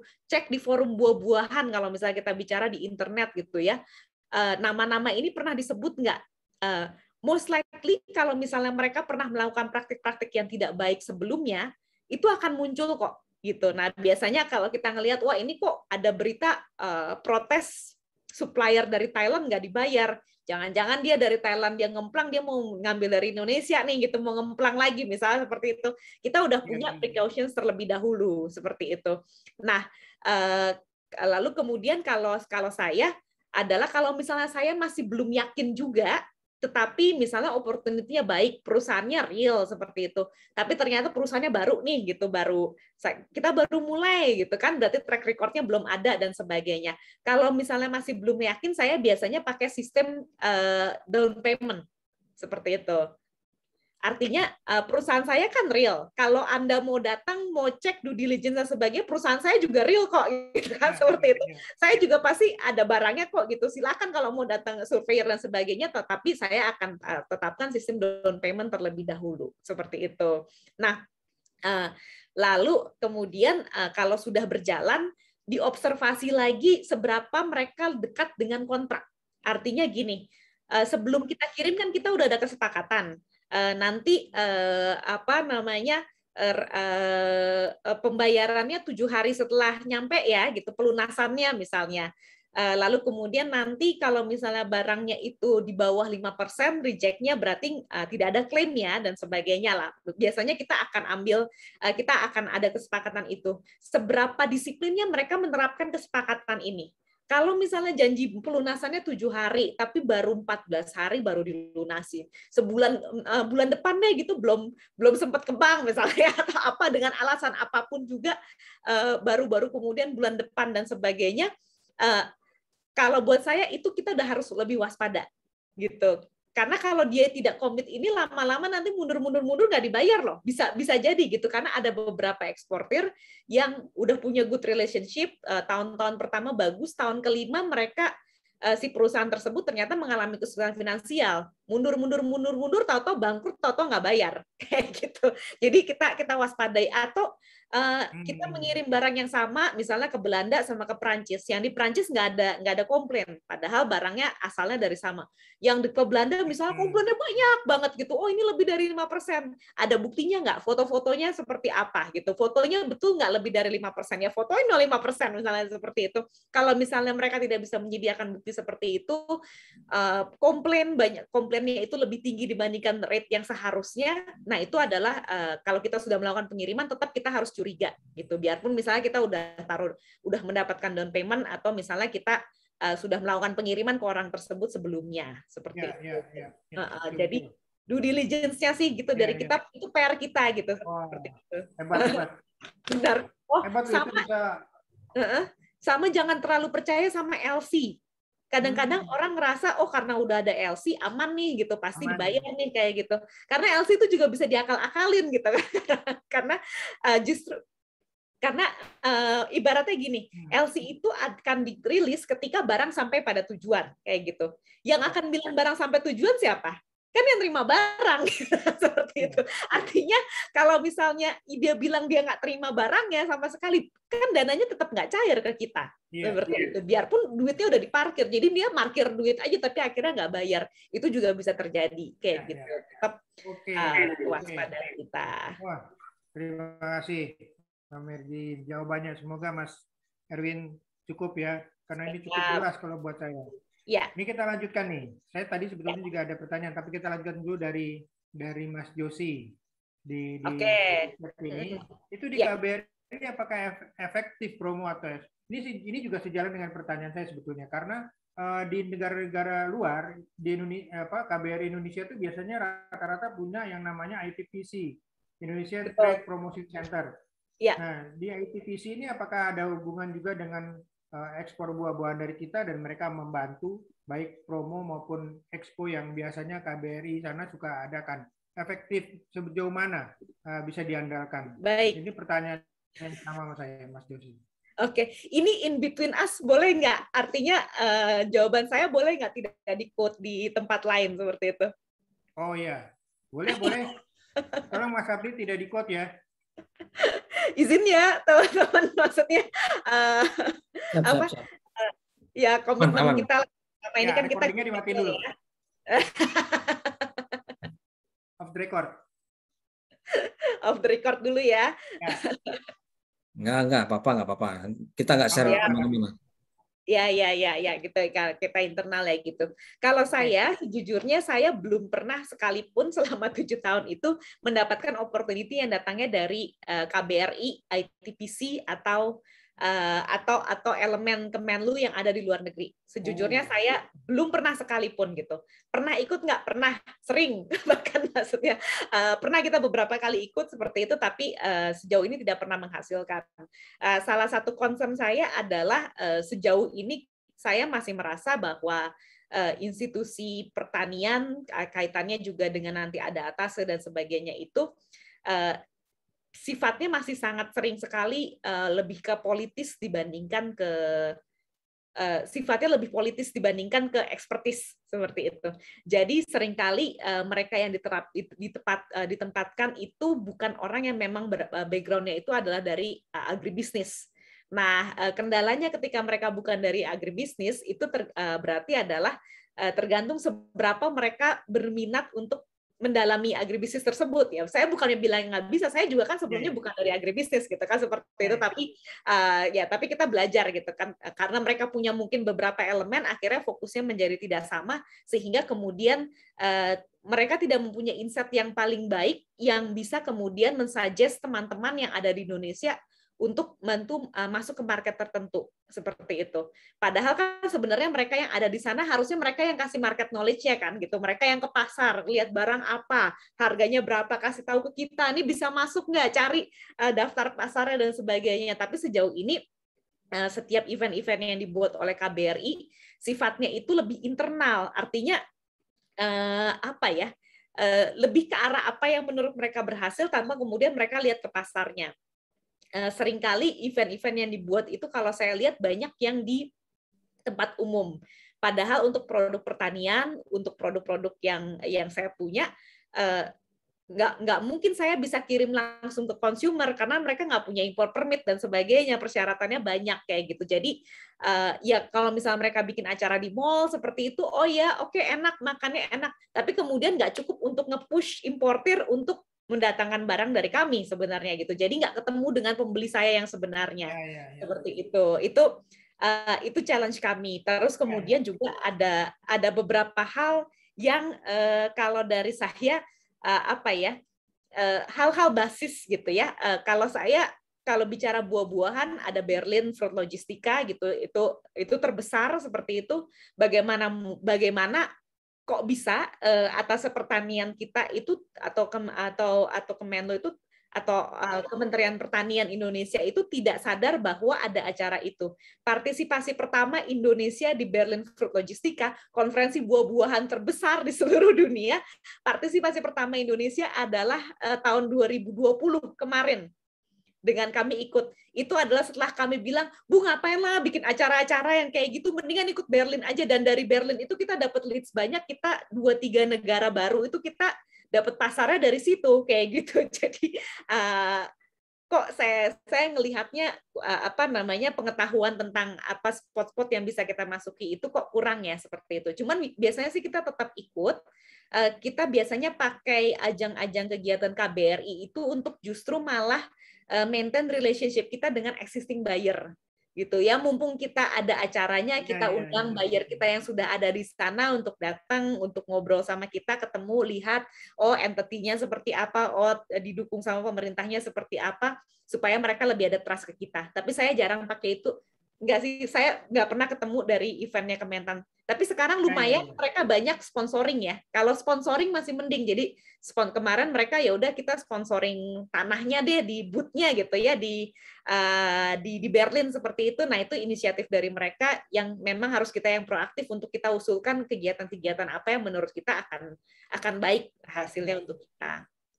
Oke, Mbak Mergi, terima kasih. Jadi kalau Mas Jusilo komentarnya apakah sejauh ini melaksanakan tugas saja, ya mungkin saya bisa komen mungkin iya, karena mereka aslinya kan tidak punya skill yang sama dengan kebutuhan misalnya spek ekspor buah misalnya. Lalu mereka punya tenaga untuk ya birokrasi, dan termasuk salah satunya adalah event organizer untuk ngadain pameran-pameran di negara dia, di mana dia bertugas di KBRI sana. Mungkin komentar saya seperti itu. Karena saya juga ada pengalaman juga sedikit kan di kopi ya. Saya pernah ikut pameran-pameran juga. Ya, saya pernah ikut pameran di Barcelona, saya pernah ikut pameran di Korea, pernah sedikit sih, tapi maksudnya saya ada pernah lah. Dan saya paham ini dari Mbak Mergi menjelaskan seperti itu, karena saya juga ketemu orang ATPC Spanyol juga kan pernah di Barcelona. Ya, mereka membantu sebatas seperti event organizer saja. Setelah itu ya memang tidak terlalu banyak yang mereka bisa bantu, karena memang juga habis itu dia punya event yang lain, mereka punya kepentingan yang lain gitu, tugas yang lain. Seperti itu Mas Josi. Lalu ini ada pertanyaan nih dari Mas Abdi. Sejauh ini pasar ekspor buah peluangnya seberapa besar bila ada pihak lain yang mau melakukan hal yang sama seperti Mbak Mergi lakukan, mungkin di beberapa negara berbeda tujuan maksudnya. Ada nggak kira-kira Mbak peluang-peluang seperti itu pasar ekspor buah di luar? Kalau buat saya sih sebenarnya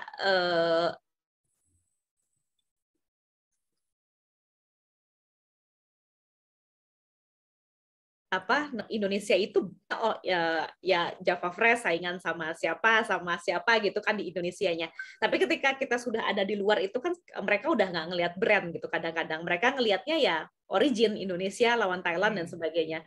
Dan produk Indonesia itu ya kalau secara keseluruhan ya gitu ya masih kalah jumlahnya dengan Thailand, masih kalah jumlahnya dengan Kolombia dan sebagainya. Artinya kan sebenarnya kalaupun ada eksportir lain sebenarnya ya arenanya juga masih luas seperti itu kan ya, fokusnya mungkin beda sama kita, mungkin kita bayarnya lebih serknya ke buah-buah yang saat ini sedang kita ekspor seperti itu, tapi mungkin ada buah-buah lain yang butuh fokus lebih seperti itu yang kemudian bisa jadi market juga gitu untuk teman-teman eksportir gitu. Kalau saya sih selalu melihatnya seperti itu gitu. Mungkin termasuk rempah-rempah ya, Mbak Mergi. Termasuk rempah-rempah juga kan pasarnya masih luas ya. Betul. Ya? Hampir semua ya gitu rempah-rempah, kopi pun juga menurut saya masih luas banget gitu kan. Indonesia belum jadi nomor satunya eksportir gitu ya, masih kalah sama Kolombia kayaknya. Ya. Nanti saya cerita juga tambahin sedikit mengenai kopi. Nanti saya tambahin sedikit. Ini yang pertanyaan dari peserta dulu. Ini ada Pak Agus Merdeka bertanya, apakah Java Fresh ekspor juga buah Indonesia ke Kanada dan USA? Kalau ada teman di Kanada yang ingin juga dapat jual buah Indonesia di Kanada. Betul. Sebelum pandemi kami kirim ke Kanada, salak sama manggis seperti itu kalau untuk Kanada. Setelah pandemi kami terkendala dengan harga pesawat. Indonesia ke Kanada itu jauhnya buju-buneng gitu ya, kayak gitu udah paling jauhnya lah gitu ke Kanada, ke Amerika itu udah paling jauhnya.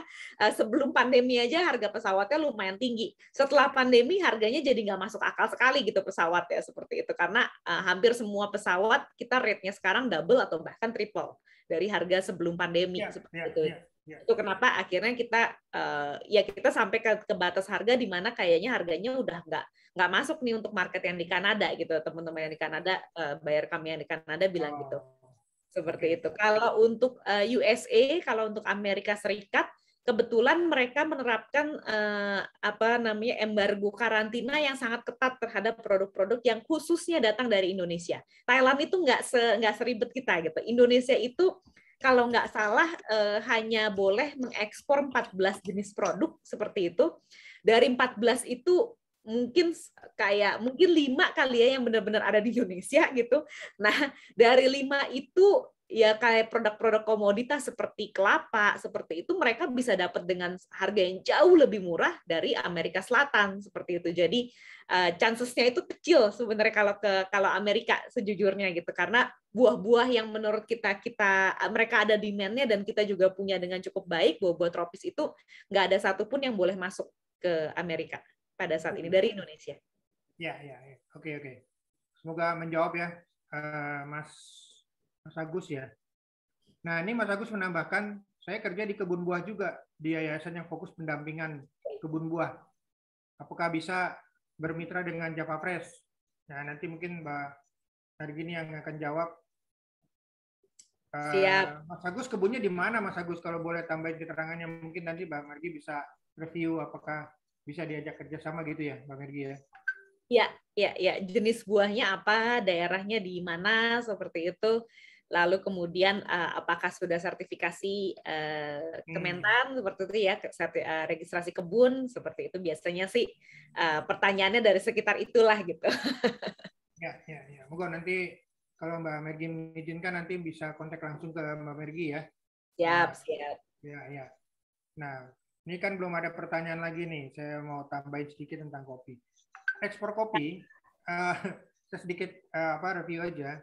Kan selama ini kita tahu yang kita ekspor itu hanya green bean atau lebih banyak green bean ya. Green bean yang masih bahan mentah dan biasanya dalam kontainer. Satu kontainer itu kan sekitar 18 ton. Tapi isinya kan sudah spesifik, dalamnya cuman biji kopi green bean dalam karung yang sudah spesifik juga, karungnya yang apa itu namanya green apa itu yang di plastik hijau itu, dan juga di karantina, difumigasi, sebelumnya ada sertifikasi rainforest dan sebagainya. Itu memang permainan pemain-pemain besar kopi lah ya.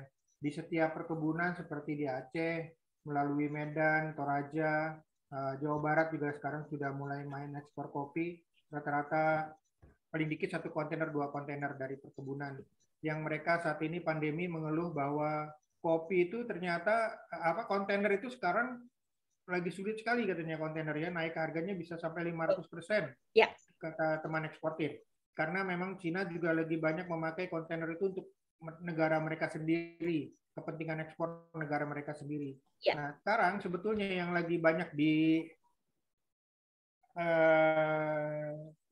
dicari oleh pemain-pemain kopi adalah bagaimana mengekspor roasted bean yang sudah di roasting kan. Nah, roasted bean ini sebetulnya juga ada prosedur sendiri karena ada persyaratan sendiri. Karena kan nggak mudah untuk mengekspor roasted bean karena jenis atau level dari roastednya itu seperti apa kita harus tahu sesuai dengan permintaan customer tentunya. Nah, permintaan customer ini kan nggak mudah gitu. Level roasting itu minimal ada 3 kan, light, medium, sama dark.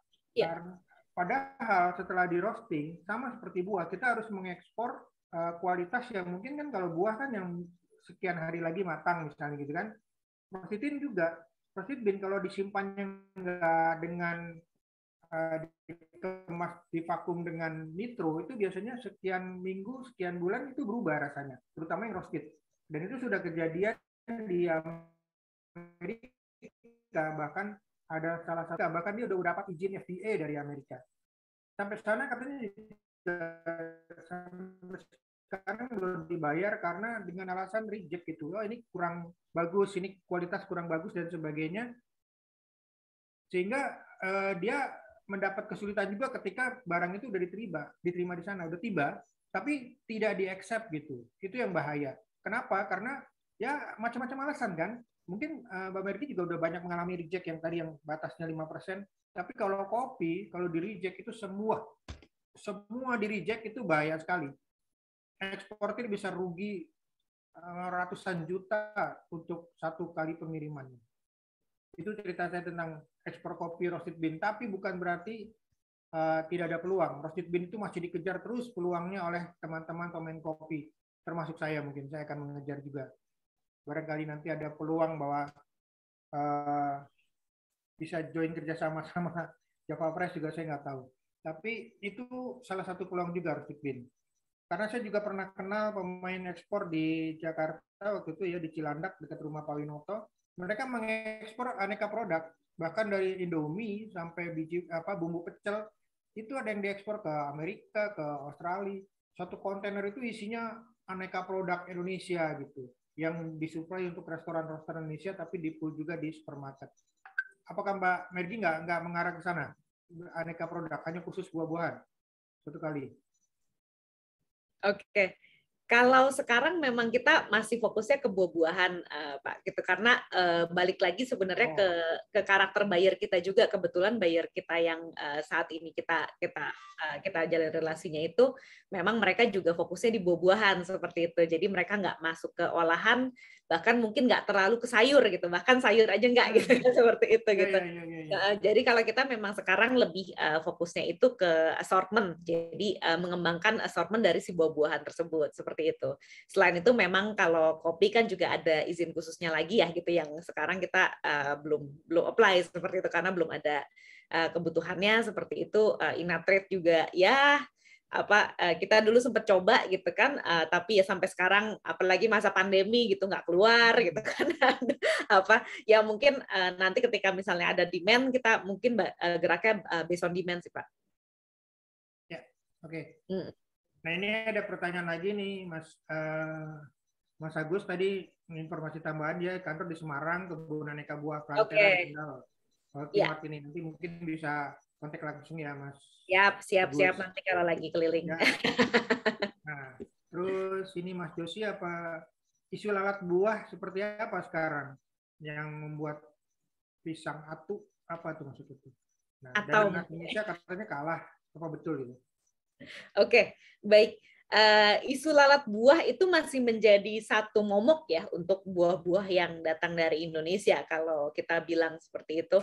Dan juga citranya Indonesia di dunia buah-buahan itu juga nggak terlalu harum gitu. Jadi mereka memperlakukan tata aturan yang jauh lebih ketat ke Indonesia dibandingkan ke negara-negara lain seperti Thailand atau Vietnam seperti itu. Padahal sebenarnya kondisinya sama seperti itu.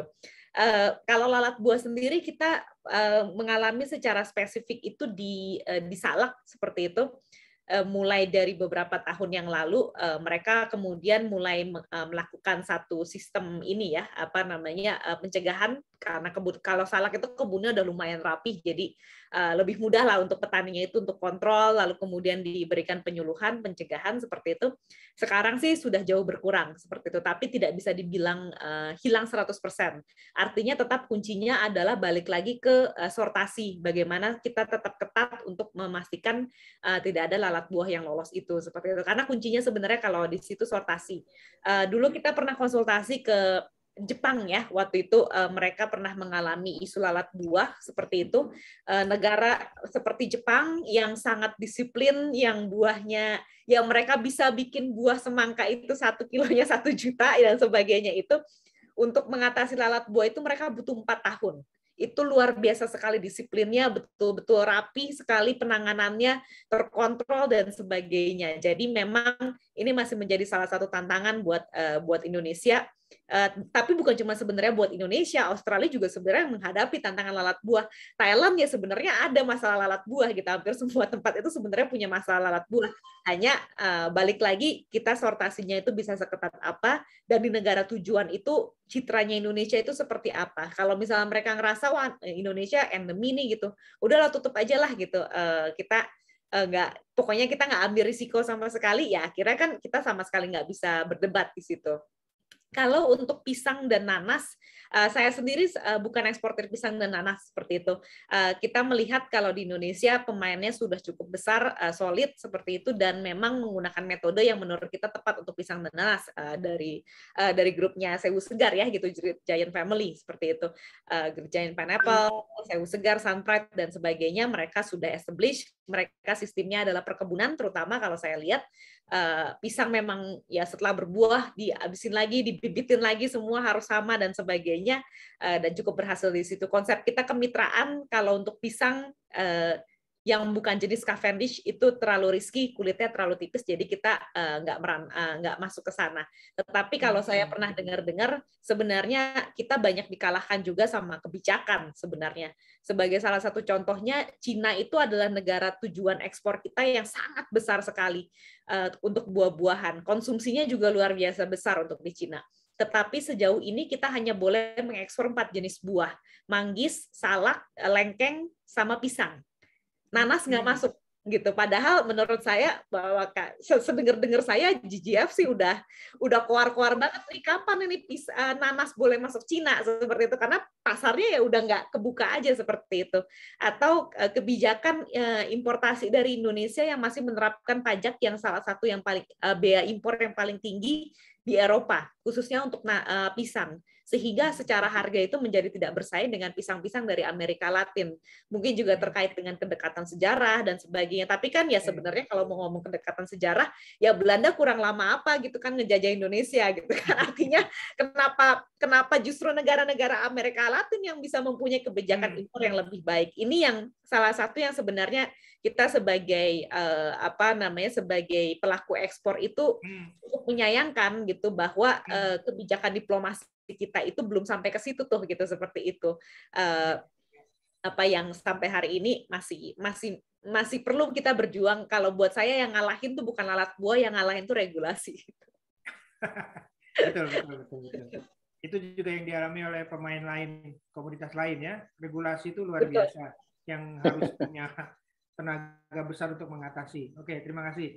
Kita lanjut ya, Mbak Mergi. Ini Mas Tanto menanyakan mengenai pasar, selain pasar ekspor, apakah pasar lokal buah-buahan tropis lokal juga masih ada peluang bagus seiring permintaan pasar dalam negeri terhadap komoditas buah-buahan. Ini juga tadi yang mau saya tanyakan, apakah Mbak Mergi juga main di pasar lokal? Tapi catatannya, Kementan saat ini sedang menyiapkan program 1000 kebun, 1000 kampung hortikultura. Gimana Mbak? Ngasih main ke lokal nggak nih setelah ekspor? Ya. Nah, kalau saya kebalikannya Pak Yayang nih gitu, saya tidak berhasil menembus pasar lokal. Kenapa? Kalau dari kami sendiri memang kami nggak masuk pasar lokal karena kami nggak punya kapasitasnya. Saya akan terus terang, saya nggak punya kapasitas lokal seperti itu. Kenapa? Karena lokal itu pertama kami konsepnya kan dari desa langsung masuk ke ekspor port gitu ya. Jadi kita nggak punya distribution center di Jakarta atau di kota-kota besar yang mana memang sebenarnya pasarnya buah segar di Indonesia ya di kota-kota besar itu, di Surabaya, di Jakarta, di Bandung dan sebagainya. Kita nggak punya kakinya gitu di situ. Waktu sebelumnya kami pernah coba dengan tim reseller dan sebagainya jalan, tapi kita juga nggak mempunyai perusahaan kami ini sangat B2B gitu, jadi kapasitasnya nggak ada untuk handle reseller atau handle B2C gitu. Itu lebih padat karya lagi, beda lagi lah kapasitasnya yang kebetulan kami nggak punya gitu. Jadi saya kebalikan apa yang malahan gitu ya. Nah, tapi apakah demand-nya ada? Menurut saya ya kenapa enggak gitu. Permintaannya tinggi. Bahkan waktu itu sempat kami buka dari reseller yang mana itu kan kecil-kecilan, kami juga nggak fokus. Mereka nawarin ke teman-teman kompleknya dan sebagainya seperti itu. 500 kilo 1 ton sih sekali kirim ada gitu seperti itu. Berarti padahal jenis produknya sebenarnya harganya juga tidak terlalu murah gitu kalau dibandingkan dengan pasaran gitu, karena yang kita janjikan adalah kita mau kirim produk untuk ekspor. Artinya sebenarnya menurut saya peluangnya meningkat. Hanya memang kita masih punya tantangan yang sama seperti ketika kita pertama kali mulai Pak ya, yang saya jujur kalau untuk buah-buahan ya, buah Indonesia, buah lokal itu tidak dianggap sebagai buah yang mahal. atau buah yang harusnya dijual mahal oleh di Indonesia. Kalau ibaratnya gini, saya pernah beli manggis dari petani karena sangat waktu itu langka, kita punya kebutuhan yang besar untuk tutup market seperti itu, untuk tutup kontainer dan sebagainya. 1 kilonya itu 80.000, 90.000 untuk yang kualitas super. Seperti itu. Bayangkan kalau saya jual manggis 90.000 sekilo, ini padahal ini harga yang saya beli dari petani nih di supermarket, atau jangan di supermarket deh, sama ibu-ibu gitu kan, jual langsung deh gitu. Nggak saya digamparin sama ibu-ibu gitu kan. Ya, ini kan manggis terminal kemarin dijual cuma 15.000, 20.000 gitu seperti itu. Karena apresiasinya masih belum sampai ke situ gitu. Kalau kita lihat ya seperti itu. Buat mereka buah-buah lokal itu yang deket-deket itu harusnya murah gitu. Padahal sebenarnya kalau kita pikir lagi, kalau misalnya manggisnya itu dijual 15.000 di pasar terminal gitu, potong biaya transportasi, potong keuntungan, potong risiko kalau barangnya nggak laku dan sebagainya. Petaninya mungkin cuma dapat 7.500 sampai 5.000 sampai 7.500 seperti itu per kilonya. Nah, kalau petani itu dapat 5.000 sampai 7.500 per kilo, mereka apa punya duit buat ngerawat kebun? Mereka apa punya duit buat beli pupuk? Ya dibiarin aja lah pohonnya gitu kan, nggak mereka rawat gitu, orang nggak menghasilkan buat mereka akhirnya. Ya akhirnya kita dapat kualitas yang jelek gitu. Nah itu yang kalau buat kita kemarin kita sempat masuk ke pasar domestik itu tujuannya sebenarnya lebih ke edukasi dibandingkan untuk membuka pasar, karena kita mau bilang ya kalau beli manggisnya 50.000, 60.000 sekilo, ya pasti dapatnya beda dengan yang jual 25.000, 10.000 sekilo seperti itu. Mangganya juga pasti beda, kualitasnya beda. Sekedar lebih edukasi bahwa ketika kita mengeluarkan uang lebih untuk satu produk, buah Indonesia pun juga bisa jadi premium sebenarnya. Jadi dan itu buat saya lebih terjadi sekarang dibandingkan dulu. Mungkin 5-7 tahun yang lalu bener deh gitu. Maksudnya saya jual manggis 50.000 juga dimaki-maki lah sama ibu-ibu gitu ya. Kayak gitu. Sekarang ada yang beli gitu kan, biarpun masih cerewet banget gitu kan kayak gitu. Ya kalau saya lihat chancesnya sebenarnya masih besar. Hanya memang kita masih punya tantangan itu bagaimana buah Indonesia bisa jadi lebih populer. Mudah-mudahan sih nanti bisa kayak kopi gitu. Kalau sekarang kan minum kopi Toraja gitu kan keren gitu ya. Mudah-mudahan bisa seperti itu gitu. Bangga ya domestiknya juga gitu. Ya, Mas Pras semoga menjawab ya. Ini kita lanjut dulu nih, ada satu pertanyaan. Terima kasih banyak Mbak Margi. Terima kasih banyak Mas Pras, semangat. Itu teman saya juga tuh Mas Pras. Ini ada pertanyaan dari Mas Arwin lagi, apa sih produk yang demand-nya tinggi di RRT itu? Japapres fokus dikirim produk apa ke RRT? Iya, kita nggak punya pilihan banyak ya kalau buah segar gitu ke RRT. Yang boleh cuma 4 gitu, manggis, salak, lengkeng, sama pisang kayak gitu. Lengkeng itu Indonesia tuh kita bukan produk ekspor karena lengkeng Indonesia kulitnya terlalu tipis dibandingkan sama yang Thailand. Dan kalau kita lengkeng itu sangat fragile, sebenarnya Thailand itu selalu pakai obat. Mereka heavy sekali di kimianya. Kita nggak mau masuk ke situ gitu. Jadi lengkeng ya bukan komoditas ekspor dan kimianya juga kita nggak berani kayak gitu. Sisa 3 itu manggis, salak, sama pisang gitu. Yang pisang menurut kita udah ada satu pemain besarnya seperti itu yang memang sudah fokus dari dulu pisang nanas gitu kan ya, dari Sewu Segar seperti itu. Ya sisa manggis sama salak kalau dari kami. Dan 2 produk itu yang memang kita fokuskan seperti itu. Manggis lebih populer dibandingkan salak, tetapi kalau kita bicara Cina, kecilnya Cina juga gede gitu. Kalau kita bilang dari 1 miliar penduduk Cina itu cuma 1% yang makan salak, gede juga gitu kan angkanya gitu kan dibandingkan tempat lain seperti itu kayak gitu. Jadi ya kalau RRT kesempatannya memang cuma 4 buah itu aja saat ini. Oke, siap. Semoga menjawab ya Mas Erwin ya. Ini ada pertanyaan dari Mas Moko ini. Sebenarnya tadi udah diulas juga sih, dan nomor 1 ini untuk pasar internasional apa tantangan utama produk buah Indonesia, kualitas, kuantitas, dan supporting system seperti distribusi dan regulasinya. Sepertinya tadi udah terulas ya yang nomor 1 ini. Yang nomor 2, mengapa penanaman buah di Indonesia pasar lokal suka dengan penanaman istilah impor ya, pepaya California, durian Bangkok, dan seterusnya. Ada komen Mbak Mergi? Dari nomor Kalau 2 untuk yang kedua, ya saya pikir balik lagi ke itu ya, import mentality gitu. Kenapa saya memulai bisnis ini gitu. Kita selalu merasa kalau durian montong, manis gitu kan, gede bayangannya gitu, Super. kayak gitu. Pepaya California, wah keren gitu. Pepaya Hawaii, wah keren gitu. Padahal ya pepaya Bogor gitu. Atau kalau ya apa jambu ya, yang paling berasa itu jambu ketika kita bilang itu jambu Bangkok, ternyata nama spesiesnya kalau di Taiwan itu jambu Indonesia, jambu Jakarta, to be precise. Nah, ya perlu bahkan gini deh, kita mengalami sendiri, kita buat kelapa yang bentuknya putih, diputihkan semua ya, kayak gitu. Untuk kita ekspor karena di Thailand itu mereka ekspornya sudah steady, tapi produksinya sebenarnya ada musiman. Jadi ada masa-masanya di mana mereka white label dari Indonesia, kita kirim ke Thailand, Thailand ekspor lagi ke negara lain, seperti itu. Jadi kita tahu itu produk yang masuk ke marketnya gitu, dan kita ekspor juga ke Portugal dan sebagainya. Kita tawarkan ke Indonesia, ke Carrefour seperti itu, atau ke supermarket di Indonesia lah gitu, daripada mereka impor dari Thailand, mendingan beli dari kita. Nah, produk kita itu dinamai kelapa Bangkok, kelapa Thailand.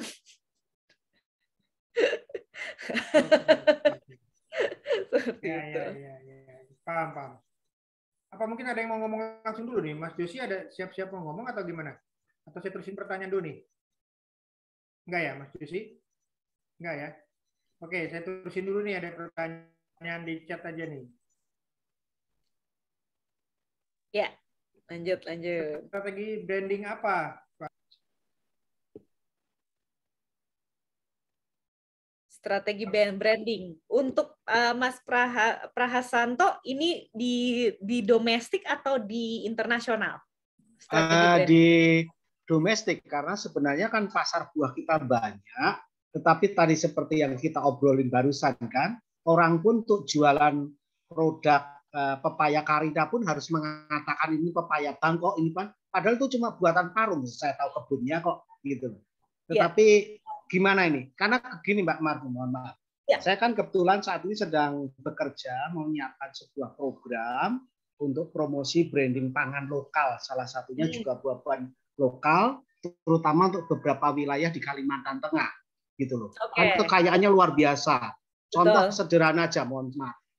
Ketika orang rame-rame tentang durian musangking, ada pengusaha Johor yang dalam setahun bisa ekspor 268 miliar hanya dari, sementara durian itu dulu aslinya dari Katingan.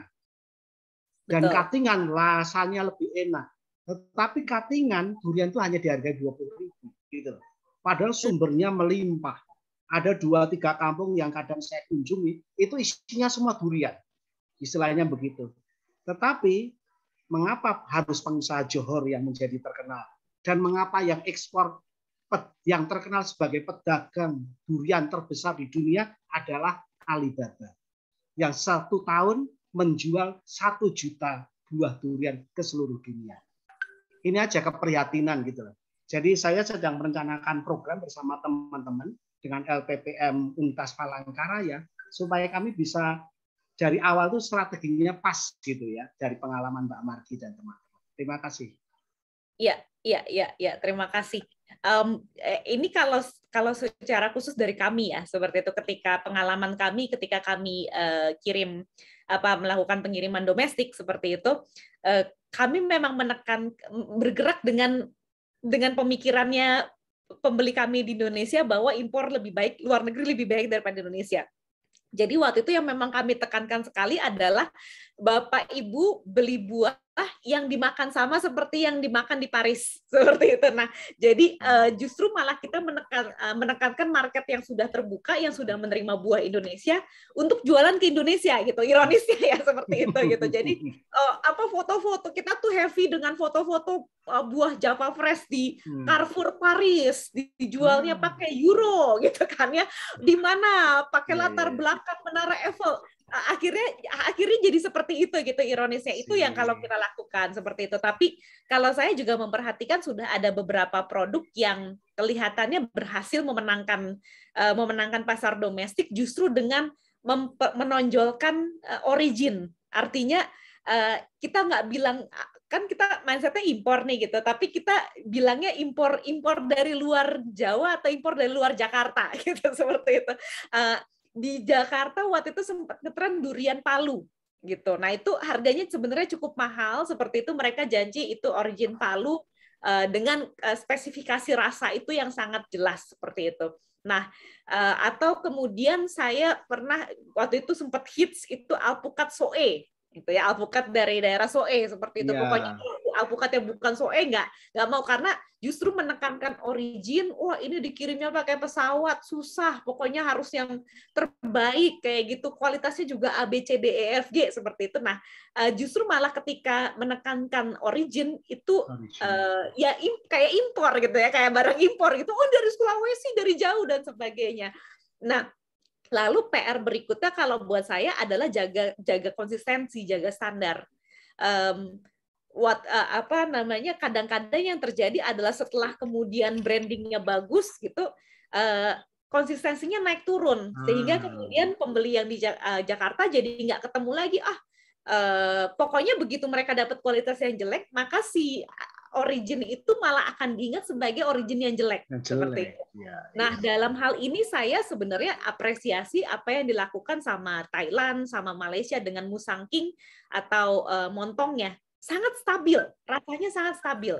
Apa yang mereka berikan, apa yang mereka tawarkan itu yang mereka janjikan. Mereka nggak bilang montong itu buah durian termanis di dunia, enggak. Tapi ya makan montong ya rasanya segitu gitu kan, kayak gitu. Ekspektasinya sama. Musang King memang terkenal manis, legit dan sebagainya.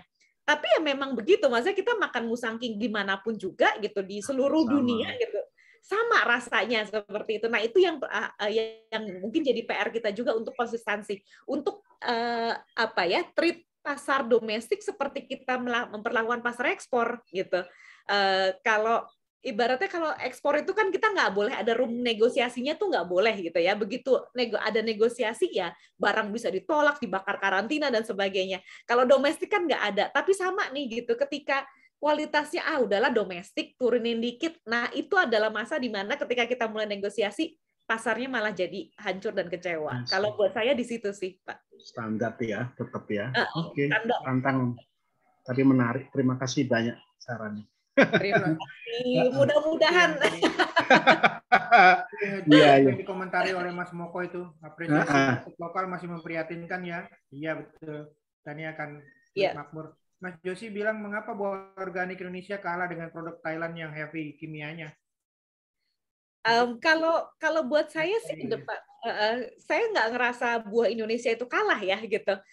Kita diuntungkan dan sangat baik gitu ya dibandingkan dengan buah dari Thailand gitu. Sebagai salah satu contohnya, saya bisa mengembangkan market di Eropa pada saat ini, dan bisa saya bilang 70% buah manggis sekarang di Eropa itu datangnya dari Indonesia ya karena Thailand itu terlalu heavy kimianya sehingga seringkali tidak lolos MRL, uji residu ya, seperti itu. Karena mereka ya dari pohonnya udah 12 jenis obat, pupuknya setengah mati gitu.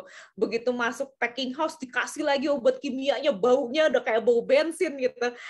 Saya pernah lihat gitu prosesnya satu kali gitu. Ya udah pasti nggak akan lolos MRL lah, seperti itu kalau saya pikir ya gitu. Kenapa kemudian kita bisa jual jeruk purut? Karena Thailand waktu itu sangat stabil sebagai pengekspor jeruk purut, lalu berulang kali terjadi insiden MRL residunya itu tinggi sehingga akhirnya mereka dilarang untuk mengirim buah dari Thailand lagi, buah jeruk purut dari Thailand. Siapa nih yang akhirnya bisa masuk nih? Oh ya udah, Malaysia waktu itu. Malaysia juga akhirnya kena uji residu. Indonesia akhirnya sampai sekarang kita untuk jeruk purut menguasai gitu. Thailand sudah nggak bisa lagi, nggak boleh masuk bahkan barangnya gitu kan, seperti itu. Jadi menurut saya sih ke depan saya malah nggak mau ibarat saya sangat apresiasi pertanian Thailand yang sangat terindustrialisasi, ada sentranya, kebunnya rapi, KUR itu berjalan dengan baik, kredit usaha rakyat untuk petani itu berjalan baik, koperasi itu berjalan, pemerintah sangat mendukung ekspor. Tetapi kalau dari sisi proses pemrosesan, saya tetap percaya bahwa yang organik itu masa depannya akan ke situ, apalagi orang-orang semakin perhatiannya ke situ. Seperti itu.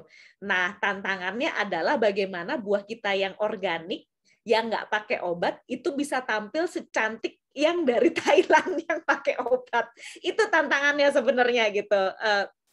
Yang sejauh ini memang itu sesuatu yang kita edukasi juga ke pasar, bahwa sudah pasti buah yang organik itu tidak bisa sesempurna buah yang tidak organik gitu ya. Ada hama, ada yang makan kayak gitu kan, lalu kemudian warnanya juga pasti tidak bisa 100% sama seperti ketika ada perlakuan kimia dan sebagainya. Itu satu yang pertama kita edukasi. Tagline kita all year all natural. Jadi sepanjang tahun kita punya buah, sepanjang tahun kita natural kayak gitu. Jadi selalu saya tekankan adalah kami nggak pernah gagal uji residu gitu. Jadi karena ketika ada uji residu gagal, importir itu didenda 10.000 euro per kali barang masuk. Jadi mereka juga hati-hati sekali sebenarnya kayak gitu. Nah, betul. Nah, tantangannya memang gimana caranya produknya sama. Kalau saya kuncinya memang di perhatian petaninya, buahnya yang harus dirawat. Buah yang terawat dan tidak terawat kan beda ya gitu nanti hasilnya. Yang kedua, disortasinya memang harus kuat ya, harus tega-tegaan sortasi gitu. Ada masanya jeruk purut kita 40%, 50% itu keluar, nggak masuk ekspor gitu kan. Sekarang petaninya sudah lebih teredukasi seperti itu, sudah lebih memahami standar buah-buah yang baru, cara petiknya juga lebih baik, cara bawanya lebih baik. Sekarang kita gerak 10% sortasi. Oke, baik. Terima kasih. Mas Josi kiranya menjawab ya. Bukan hanya menjawab, saya kira ini juga menginspirasi, sangat inspiratif bahwa kita sebenarnya nggak kalah. Hanya mental kita yang merasa kalah. Kalau dugaan saya seperti itu. Jadi kita yang bermain di kebun, yang mulai banyak kenal kebun-kebun pertanian dan buah-buahan, sudah waktunya untuk tidak pesimis lagi untuk kedepannya. Karena kita juga udah dapat kenalan nih bahwa ada eksportir buah yang luar biasa. Bukan tidak mungkin kedepannya beberapa perkebunan buah yang baik, organik, juga bisa melanjutkan kerja yang baik. Pasti. Karena kita terbatas waktu, jam 7 buka mic, mau bicara, Mas Josi? Sedikit, Mbak. Maaf. Apakah ada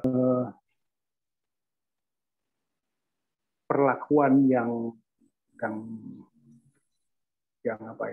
baik atau ekuivalen antara eksportir dengan pekerja di kebun atau petaninya? Karena di beberapa negara kan, terutama Eropa, Swedia salah satunya, itu sangat memperhatikan tentang perlakuan eksportir kepada mitranya. Nah, sejauh apa proses ini berpengaruh pada izin ekspornya? Karena ya katakanlah misalnya kami atau saya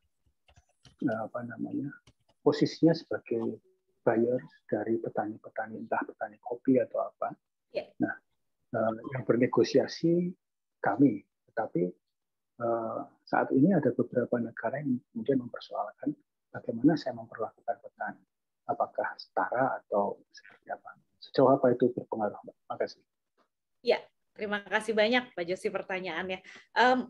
Semakin berpengaruh kalau bisa saya bilang. Artinya kalau mungkin saya bicara awal-awal tahun dia 2014-2015, saya baru ditanyakan tentang global GAP-nya aja gitu ya, tentang bagaimana perlakuan si buah terhadap buahnya tersebut. Tetapi mulai tahun 2017-2018 saya mulai diminta sertifikasi social responsibility. Entah itu SEDEX, Meta SEDEX ya, yang lebih banyak dipakai di negara-negara persemakmuran Inggris seperti itu, atau Fairtrade atau Rainforest Alliance dan sebagainya. Jadi semakin banyak supermarket yang major gitu ya. Kalau di Australia itu Woolies, lalu kemudian Coles dan sebagainya, Carrefour, Jumbo supermarket kalau di Eropa, Albert Heijn dan sebagainya, itu yang menerapkan komitmen bahwa kalau tidak tersertifikasi secara sosial, kita tidak akan jual barangnya seperti itu. Nah, itu pembatasannya dari situ. Otomatis buyer, importir itu harus mencari partner yang mempunyai sertifikasi secara sosial tersebut seperti itu, baik dari sisi lingkungan maupun juga dari sisi perlakuan terhadap orang-orang seperti itu.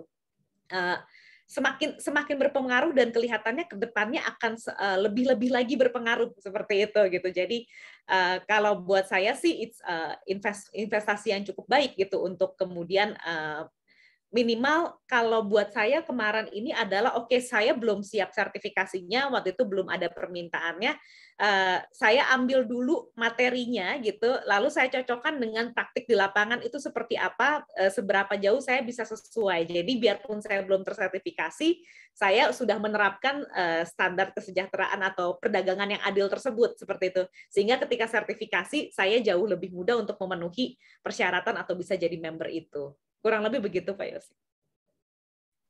Demikian, Mas Josi. Dan juga mungkin menjawab pertanyaan dari Mas Moko tadi yang di Kampung Sawah itu mengenai sertifikasi organik yang di produk lokal ya. Saya kira itu tadi tercakup untuk jawabannya.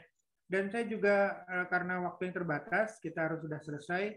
Tapi saya ucapkan selamat datang buat Mas Ardi Nugroho. Ini kawan saya di Novisiat.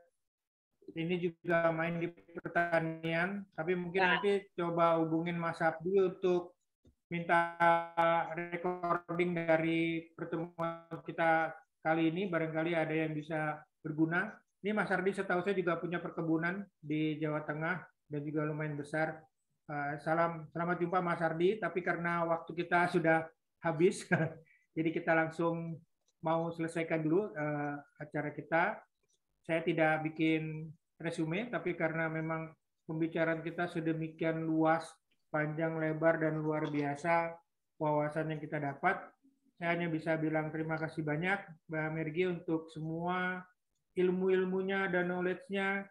Dan kalau saya sih, buat saya pribadi ini sangat inspiratif bahwa tidak ada yang sulit, bahwa untuk juga ekspor yang selama ini di kepala saya masih banyak suara-suara sulit. Karena tadi itu kan, pemerintah, birokrasi, dan sebagainya, regulasi, itu kan buat orang yang baru mau masuk itu kan seperti menghadapi harimau di depan. Saya regulasi, saya birokrasi gitu kan. Saya orang pemerintahan yang mungkin tidak terlalu ngerti, tapi ngertinya cuma bagaimana membuat tidak mudah aturan gitu kan. Nah, saya kira ini Mas Abdi, terima kasih banyak. Saya juga ucapkan buat Mas Abdi karena telah mengundang Mbak Mergi untuk bisa berbicara kepada kita yang sangat inspiratif saya kira. Buat teman-teman Sesawi, termasuk Mas Ardi yang baru datang, kita punya peluang besar untuk bisa masuk ke bidang usaha apapun ketika kita punya wawasan, kita bisa mengaplikasikan skill kita dan menjadi profesional di bidang kita. Lalu untuk urusan-urusan birokrasi, regulasi, sertifikat, dan sebagainya, bisa kita upayakan sedemikian rupa. Saya kira itu ya, Mas Ardi. Mohon maaf tidak ada kesempatan karena waktunya kita harus selesaikan. Silakan kontak Mas Abdi ya. Lalu terima kasih juga semua teman-teman yang sudah ikut dan hadir dan berinteraksi dengan kita, baik dari Sesawi maupun dari teman-teman yang diundang oleh teman-teman kita Sesawi. Terima kasih banyak untuk semua kehadiran, perhatian. Semoga Mas Abdi akan mengundang kembali Mbak Mergi untuk next session atau teman-teman lain yang bisa kita undang untuk mempercerah pikiran kita dan wawasan kita di bidang bisnis. Karena terus terang di Sesawi ini kan yang bermain di bisnis terus terang belum begitu banyak, tapi lebih banyak yang di bidang intelektual dan pendidikan mungkin lebih banyak. Karena itu ini berani saya sebutkan berulang-ulang nih inspiratif sekali. Terima kasih sekali lagi Mbak Mergi. Waktu kembali saya serahkan ke Mas Abdi sebagai tuan rumah. Terima kasih Mas Yayang. Terima kasih banyak Mergi atas sharing. Sangat sama-sama. Terima kasih. Luar biasa. Ya, teman-teman semoga ini bermanfaat. Nanti kita bulan depan akan kita undang lagi. Semoga ada yang mau bicara lagi. Kalau ada yang mau usul, siapa yang mau diundang silahkan ya. Langsung ke saya. Boleh. Oke. Siap, Oke, siap. kita tutup saja karena ini kita mau ada acara lain lagi juga. Terima kasih, Terima Mergi. kasih. Margi, Sampai terima jumpa kasih. lagi. Sukses. Sukses selalu. Salam sehat. Tetap Terima sehat kasih. ya. Terima kasih, sukses selalu ya Mbak. Terima kasih. Ya, baik.